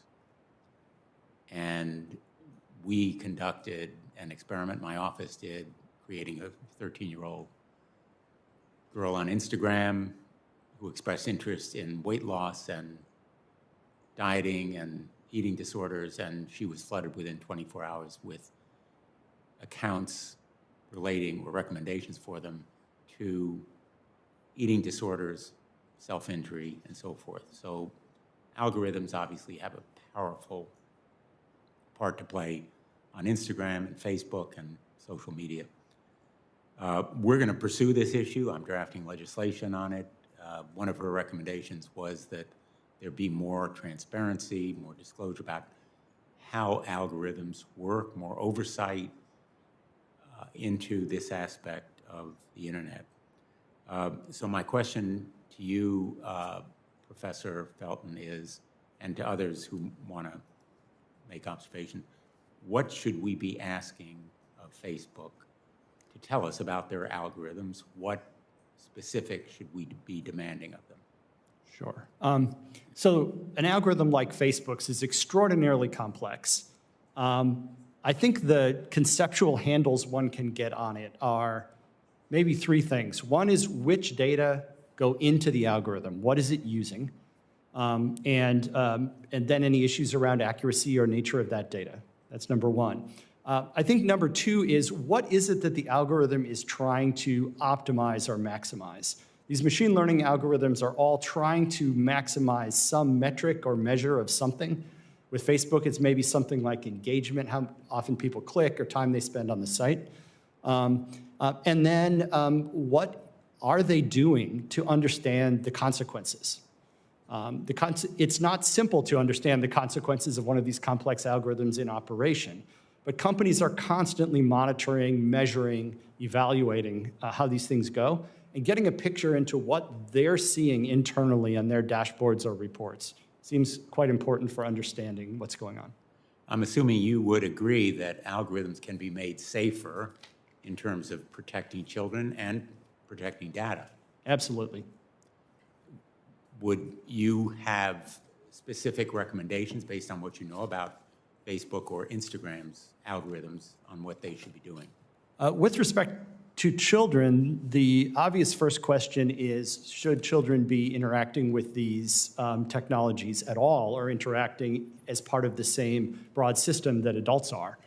In addition, I think the companies have at least an ethical responsibility to take special pains to understand how what they're doing impacts children.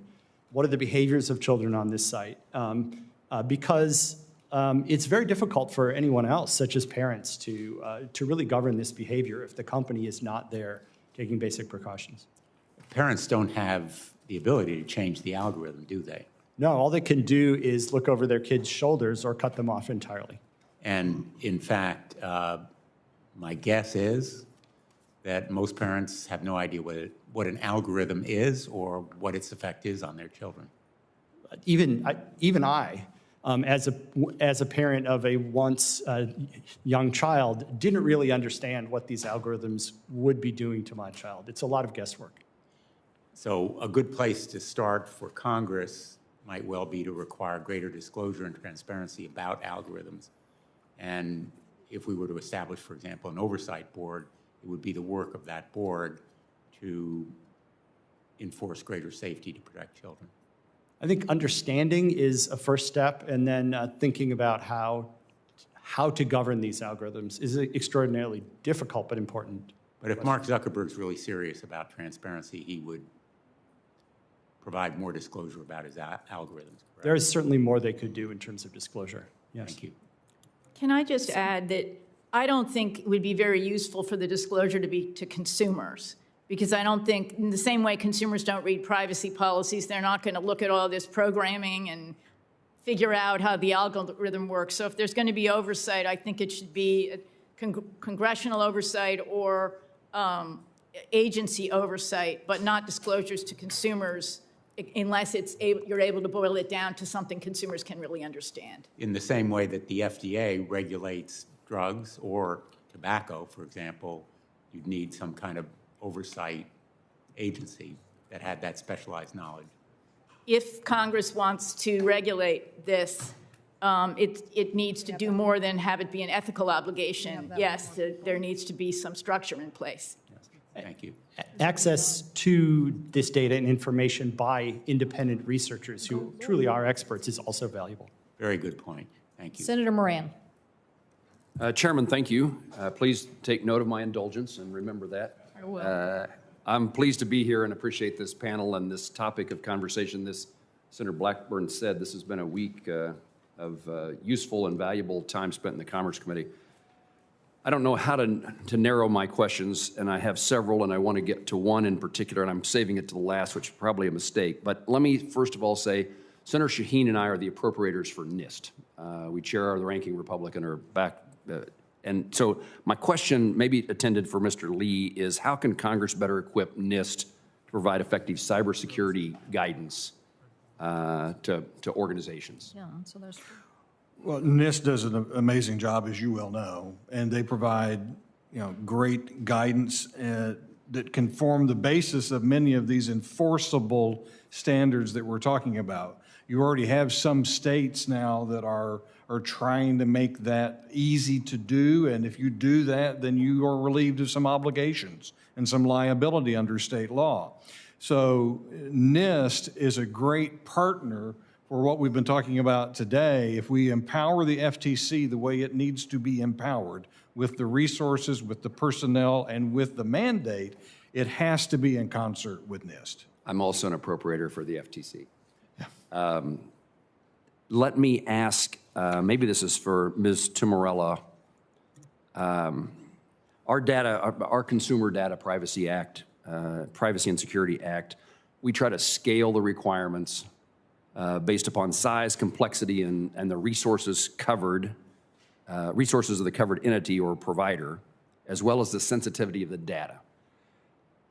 Tell me, in formulating comprehensive data privacy policy, how can Congress properly calibrate the data security requirements to ensure that tech startups aren't harmed, that we don't stifle innovation? Thank you for the question, Senator, and I appreciate the focus on not stifling startups and innovation. I think, guidance would have to be, or requirements would have to be nimble, and I think the suggestion of having the FTC issue annual guidance is a good one, something that allows not only the cybersecurity threat landscape evolving, taking that into account, but also kind of the capabilities of startups. As those both evolve, the guidance will need to change, and so giving the FTC rulemaking authority and then a requirement to issue updated guidance annually or something like that would be a huge step to provide startups clarity, but also evolve with changes in technology. Maybe there's a point that you're making, which I would highlight, at least for me and others, is it's not just the nature of the regulations, not just the magnitude, but also the certainty. Certainty is hugely important. On this topic of certainty, as you and others may know, I've been engaged in negotiations, which I've answered every press person's question and every interested party's question, that we're this far apart on getting something done, but I've been saying that now for 2 years. I think what we heard yesterday, what's going on in the country, the state's enactment, international activity, means that our work is more important maybe than it was when we started. So the crux of the challenge is a desire for certainty and a nationwide standard And then the other kind of issue that comes together is a private right of action. So the two things that keep pulling us apart are these two. I would ask you, Ms. Tomarello, is there something that can be, that would be satisfactory in, if the certainty of a national standard was provided, preemption, what is the ideas that we ought to be discussing to try to find common ground on the issue of liability or private right of action? Thank you. I think, private right of action does get to the certainty question. It's not just about They're not separate. You're right. Yeah, and so having courts across the country issue different rulings is a huge issue that creates another patchwork for startups to comply with, and that's kind of baked into needing certainty. So I think there are ways to scope a narrow private right of action, especially around things like whether or not they've had notice and the opportunity to fix the problems. If there are specific harms we're worried about, making sure that's what the private right of action is focused on. There are ways to scope it such that you mitigate the chance of bad faith litigation. But startups are especially vulnerable to bad faith litigation. We see it in other contexts, especially around intellectual property. And so making sure Congress is trying to put guardrails on a private right of action, I think, is really critical. I was going to ask others this similar question, but I'm happy to do that, although my time has expired, and I don't know whether Senator Markey's become the chairman of the hearing or not. Yeah, through a miracle of a paucity of attendance, the chairmanship has devolved to me for a very brief, fleeting moment in time. And for which you have a conflict of interest because you're the next senator to ask questions. And I recognize myself for as much time as I might want to consume on this incredibly important subject. So let me ask, questions I've asked over and over and over again, because any comprehensive cybersecurity regime must address the unique challenges created by the Internet of Things, the IoT. And the Internet of Things includes all of the Internet-connected devices increasingly prevalent in our everyday lives, such as connected refrigerators, laundry machines, dryers, baby monitors, smart locks, with as many as 75 billion, can I say that again? 75 billion Internet of Things devices projected to be in our pockets and homes by 2025. The Internet of Things will also stand for the Internet of Threats until we protect this omnipresent technology from hacking and cyber intrusions. That's why I introduced the Cyber Shield Act with Congressman Ted Lieu, legislation to create a voluntary, can I underline that? Voluntary cybersecurity certification program for Internet of Things devices. Our bill establishes an expert advisory committee to create cybersecurity benchmarks for Internet of Things devices.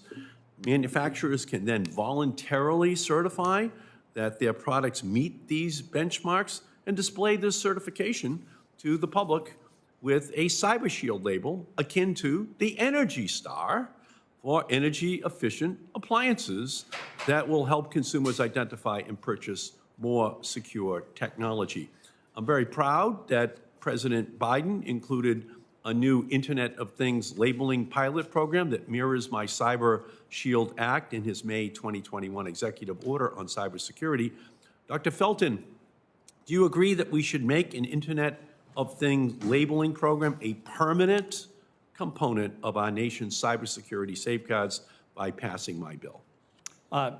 Yes, I think having a permanent program of that nature would certainly be helpful. There's an old saying that the problem with many of these devices is you can't tell if it's secure by looking at the box. And having a label that can be on there that consumers can recognize and having people be able to count on that into the future would be valuable. Okay, great. And Ms. Tomarello, same question. Would that labeling program be helpful?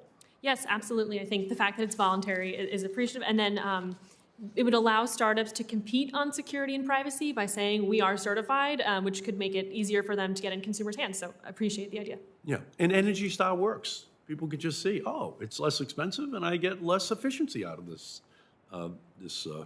energy device as well. Or when you're buying a car and say, oh, it only has 2 stars for safety and I have 3 young kids, maybe could you have a car that has 3 or 4 or 5 stars here? You know, let me see it, just so you can have that kind of transparency. Well, the same thing is true for all Internet of Things devices. People are just going to want to know, and then they can make up their own mind. It's all voluntary, but at least they have the transparency of the information that allows them to make the decisions to protect their children or to protect their own privacy by buying a higher standard. But just leaving it to an individual consumer to figure that out is obviously ultimately going to be very difficult to navigate.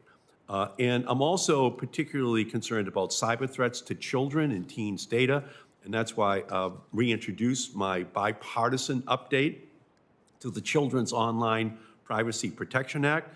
The bill includes key data security protections to help kids and teens safely navigate the online ecosystem. Specifically, my legislation would require children's websites and apps to employ strong safeguards against hacks, require kids' connected devices to meet robust cybersecurity standards, and require manufacturers to clearly communicate to consumers how they are protecting kids' data. So, Ms. Rich, do you agree that we should enact heightened cybersecurity protections for children and teens online? Absolutely. Yeah, thank you. Dr. Felton, same question. Yes. Yeah, Ms. Tamarella. Yes, as long as we're not encouraging general audience services and products to collect more information to try to suss out if they have children, as long as this is child-directed, I think that makes sense. Child-directed, yeah, Mr. Lee. Absolutely. Yeah, thank you. And so, again, that's why Senator Cassidy and I have introduced this legislation. We just carve out this special category of kids, provide them the protections, and what we do with adults, we'll see, you know, but at least for children, they should have that safe harbor, you know, to grow up and not be concerned, especially parents, of what's happening to their kids. So thank you. Let me turn and recognize the Senator from Florida, Senator Scott. Thank you. Chair, are you chair now, Markey? Are you the chair? I have the title for a brief period of time. I'm like King John waiting for King Richard to return from the Middle East. So for the time being, I have it, yes. Thank you. Recently, the Biden administration and Democrats in Congress have embraced a radical new policy that should terrify every American. Under Joe Biden's America, the federal government's authority would be vastly expanded. So the IRS would get a look at any account over $600. The madness doesn't stop there. This new rule from Joe Biden will also require banks to report every transaction of $600 or more. I completely oppose this disastrous proposal, full stop. But to make matters even worse, the federal government can't even be trusted to keep the data it already collects safe. As we all know, in 2016, the IRS was the subject of a massive data breach. Now, President Biden wants the IRS to have the data on the financial transactions of nearly every American family. You might expect this would come from communist China or Cuba, but a surveillance state is not something we should put up with in the United States. I've only been up here 2.5 years. I've never gotten as much feedback from my constituents. I've heard from more than 18,000 Floridians on this issue alone in 2 weeks. So here's my question. Do any of you believe the federal government is adequately prepared to protect the private financial information of millions and millions of Americans in a massive expansion of its current data holding capacity? And how can we expect hackers to not have a field day if the IRS, which is already a woefully unresponsive as a federal agency, gets this new authority? So what do y'all think? I'm not an expert on government security. I really worked on commercial area, but being a victim of data breaches affecting the federal government as a former government employee and also working in an area where we observe a lot of government security problems, I do have concerns about the government's ability to safeguard data. How about everybody else? Yeah, I think there are concerns across the board about the government's availability to safeguard data. Anybody feel comfortable with all your data being held by the federal government? Come on. There's no yeses, I guess. All right. I think we said yes. Every company located in Communist China is subject by law to turn over any information their communist government demands. How can we be sure that data stored in companies based in adversarial countries like Communist China is protected? There is a limited amount we can do, if anything, to protect that data. So we should absolutely be concerned about where our data is going and what protections exist there, both under the local law, but also in practice in those places. Anybody else?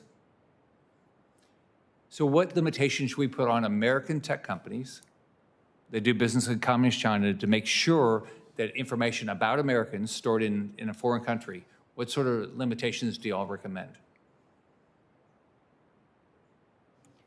I would, if you decided to regulate American companies and they stored U.S. data abroad, I think technically there are legal theories for that they need to protect that data even if it's kept abroad. Implementing that, bringing enforcement against them for that is the more difficult task. Anybody else? Thank you.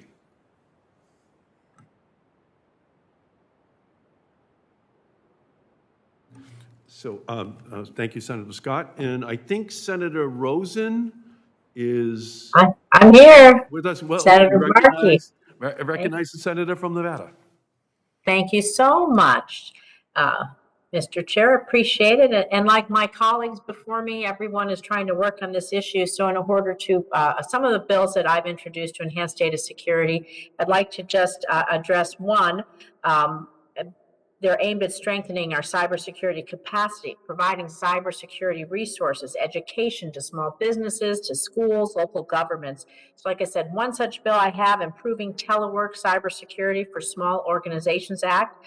That would work to strengthen the cybersecurity capacity of small organizations to defend against telework related cyber threats through collaborative guidance and support from CISA and the FTC. We know telework, of course, has increased so much because of the pandemic, and I think a lot of that is here to stay, so I just want to bring that up. But we also need to think about protecting our data through our cloud services, because as more and more of us have to store data, we want to keep it safe and secure. Adopting cloud services, we know, can strengthen data security. It's going to provide a more resilient source of data sourcing. 90% of companies have taken advantage of these benefits, and they're now on the cloud. But while migrating to cloud services provides a more resilient source of data hosting, it concentrates critical data, maybe in a small number of entities. Last week, leaders in the cloud computing industry created an initiative aimed at establishing trusted cloud principles, basic commitments and protections for companies that store and process their data on the cloud. So, Mr. Lee and then Dr. Felton, can you discuss the unique data security challenges facing the cloud computing industry? Mr. Lee, first. Thank you for the question. It is an issue for victims because increasingly as we do move to the cloud, not every organization has the same level of robust security in place.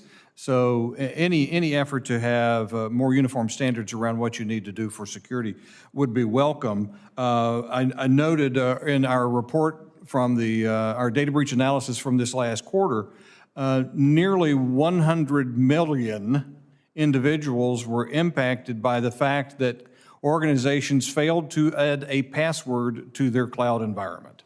It is basic blocking and tackling in many cases that compromises people's information. It's the lack of basic blocking and tackling, if you will. So it is an important issue, and it is something that needs to be addressed in a way that is enforceable. So if someone does fail to add that password, not very tough, but at least add that password, then if they fail to do that, there should be some enforcement action. Good cyber hygiene always helps. Thank you. Dr. Felton, could you address some of the unique challenges? And then I want to move on to talk about some resiliency and redundancy issues in the cloud. Sure. There are a lot of advantages to organizations, especially smaller ones, relying on cloud services rather than trying to do things in-house. As you said, it does concentrate some of the vulnerability, but cloud companies can be central sources of more cybersecurity expertise and better practices. They can really they can really give the issue the attention that it needs. The kind of standards and coordination that you talked about, I think, are really important to make sure that not only that the cloud companies are doing what they can, but also there are clear expectations about what the responsibilities of the cloud company versus their customers are, so that things don't fall in between and get neglected. Thank you, because I want to move on again, Dr. Felton, with the security implications, again, of a concentrated cloud service market. We don't just have cybersecurity, we also have physical security. I want to remind people the cloud is not really in space. The cloud is often warehouses and warehouses of servers. And so we have physical security to worry about. So how do we build resiliency and redundancy to minimize the downtimes and outages, not just in the cyberspace for the cloud, but also perhaps in the physical space? Sure. Well, and as you know, there's no simple recipe for this. Redundancy is especially difficult when you're operating at this very large scale because you don't have much opportunity to try it out. It is an area that the largest cloud companies are putting a lot of attention into. They don't always succeed. We saw downtime from Facebook this week that was due to exactly the kind of failure that you were talking about. So even the biggest and most sophisticated companies don't always get this right. I do think it's something that needs attention from the companies. It's an area where government has expertise about defenses and about the threat landscape, which can be really valuable. And so there is a role that government can play as well in helping companies to figure out how to be as resilient as they need to be. I think you're exactly right. Things like parallel processing, mirror image systems, those things can really help.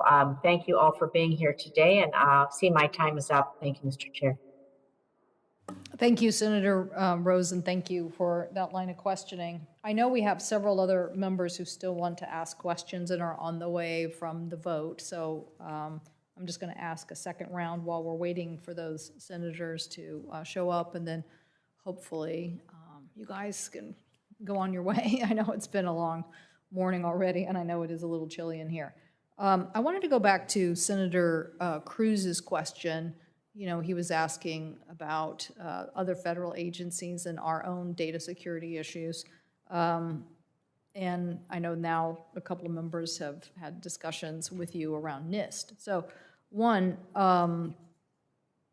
why isn't the FTC just good guidance for the rest of the federal government as it relates to data security? I mean, I look at NIST as a standard setting, but they're certainly not the policeman on the beat. And we're not asking the FTC to be the policeman on the beat for all of the federal government. But I guarantee you're definitely not going to get that out of NIST.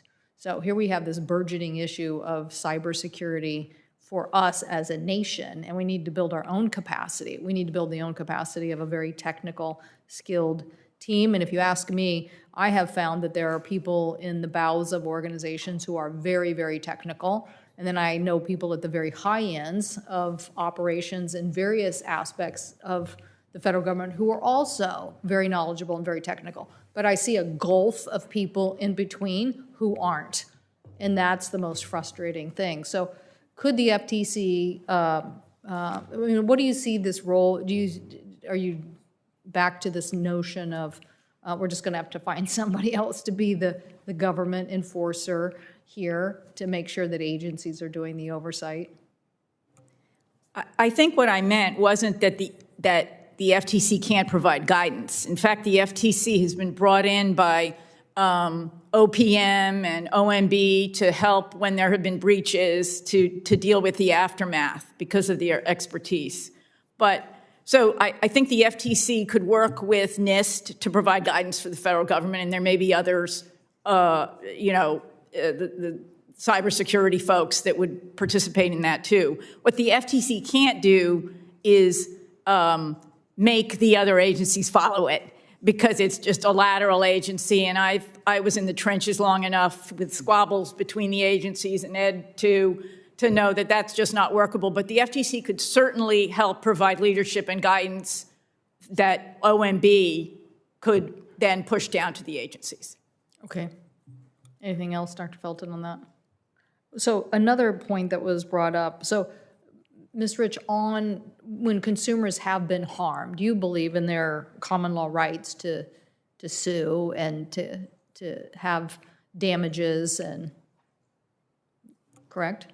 I generally do believe that, absolutely. Okay. But I'm speaking, practically about, because it's been such an intractable issue, that if you have a really strong law, sufficient resources to enforce it, 50 state AGs on the beat too, that would be a very good outcome, much better than we have now, and could mean we don't need to have a private right of action, especially since private rights of action can complicate an already complicated issue.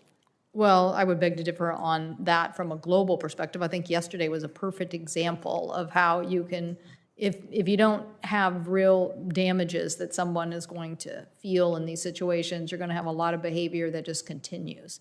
And just like on the data security side here, again, Mr. Lee's been very crisp and clear about the amount of damage that's being done to consumers. But when you think about these organizations across the board, they're not paying the price.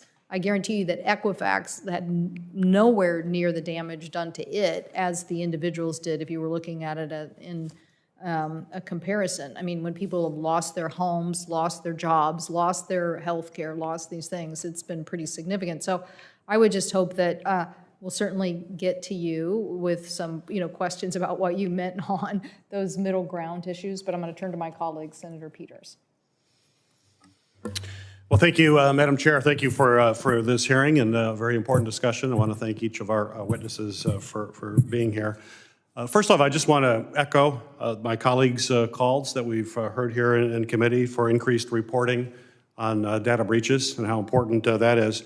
Actually, just moments ago, where I just came from, the Homeland Security Committee where I chair, we just marked up a bipartisan bill that I sponsored that would require certain entities to report substantial cyber incidents to CISA, and included in that, of course, are major data breaches. I certainly think this bill will address some of the challenges that have been mentioned today, although we know there are many more. I've also introduced legislation in this committee, the Data Broker List Act, which would require data brokers to have in place comprehensive information security systems to prevent those data breaches from happening in the first place. We want to be on the front end, certainly. My first question is for Lee. When we think about ransom attacks, we know that they've become increasingly common, and data security legislation has to certainly limit these illicit acts.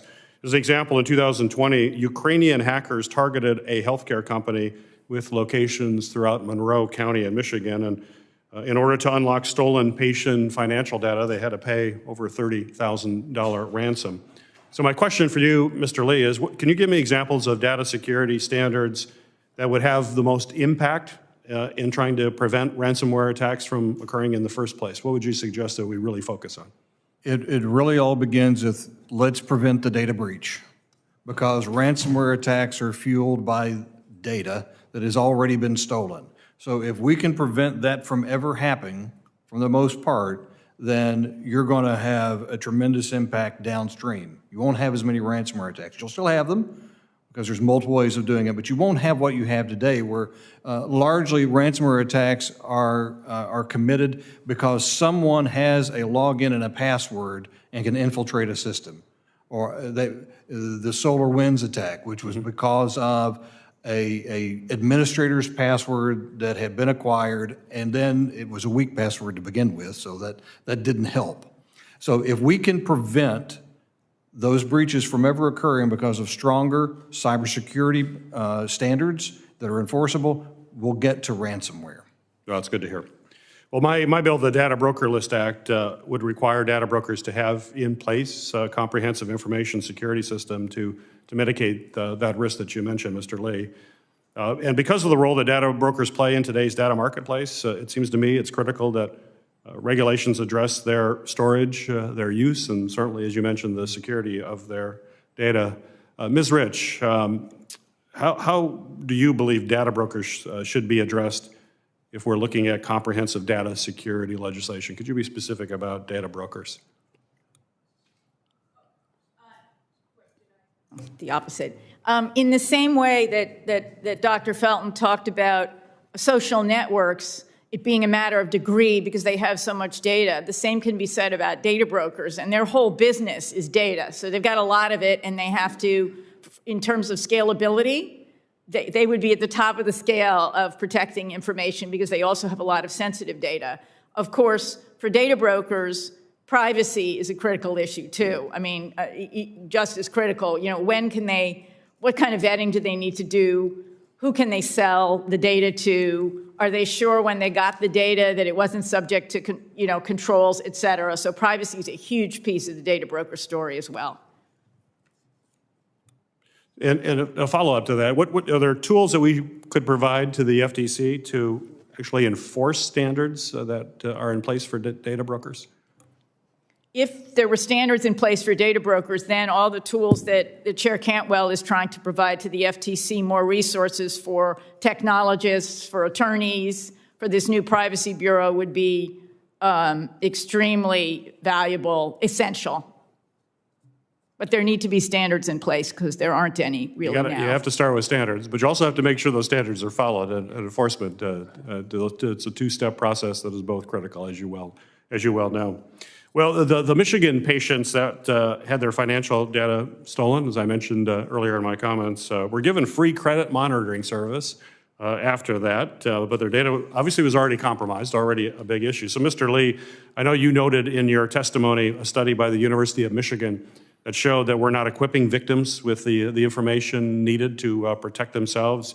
What are some of the most effective ways, in your mind, to support victims of these identity crimes? Is there something we're not doing now that we should be thinking about? Well, first of all, we should be more transparent in what we tell people. The Michigan study, along with the Carnegie Mellon study, make it very clear that literally the language we use in the notices is so dense, people don't read it. Right. They don't even realize that they have been breached not once, not twice, 3 and 4 times, and they don't know it. And so they don't do anything. There are very basic steps that people can take that we should tell them about, but we don't. And we're not, because of the patchwork of state laws, each one being a little bit different, each one has a different form and both substance. So something as simple as, well, credit monitoring is great, a credit freeze is better. Because a credit freeze means no one can open an account with your information. They cannot incur debt on your behalf. A credit monitoring, while it's helpful, it tells you what has happened. The horse is out of the barn.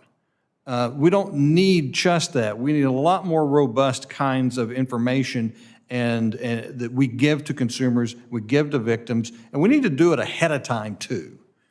So that's a different conversation, but the whole concept of a victim support structure that is lacking in this area of identity crime, we can prevent a lot of it, and we can equip people to prepare them for it when it does happen.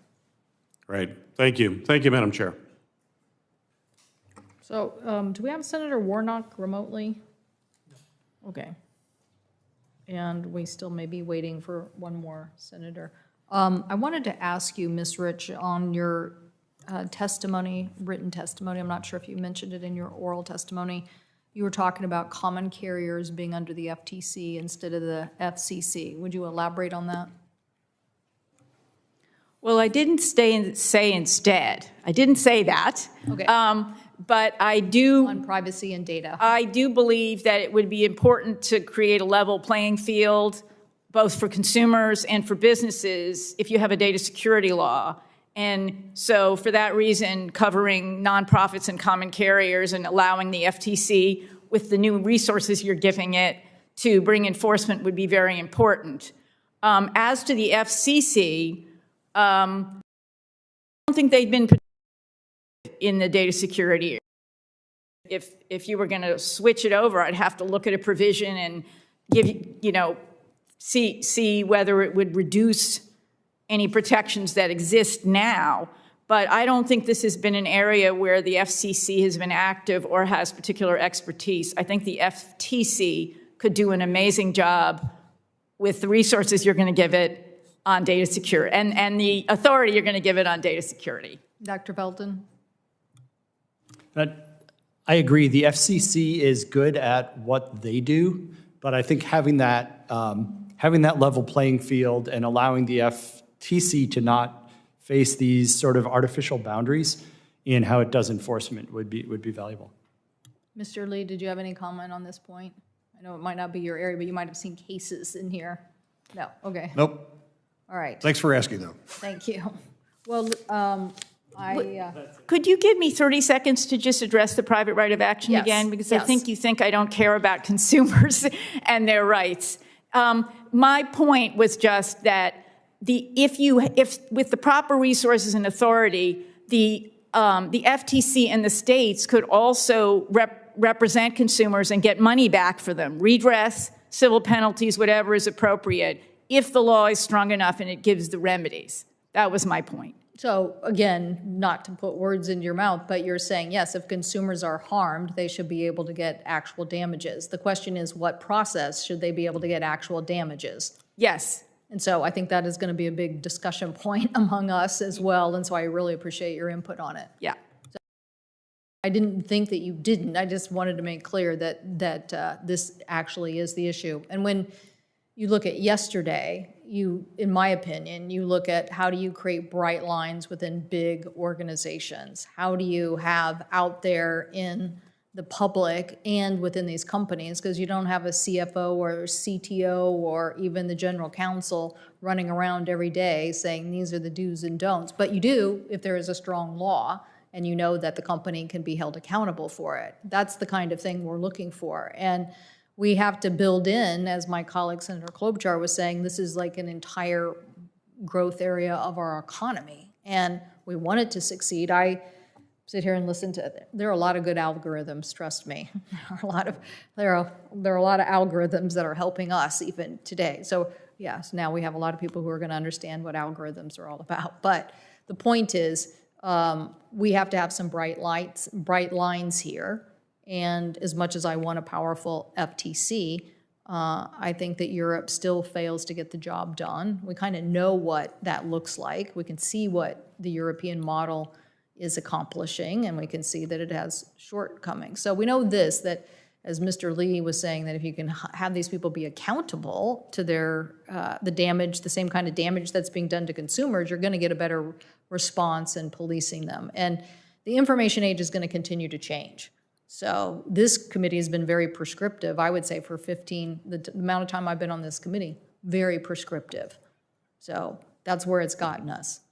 So the information age is growing by leaps and bounds. In each little sector, we've tried to be prescriptive. And I would say, have we accomplished what we've wanted to accomplish? I would say no, given Mr. Lee's data and given what we just had yesterday.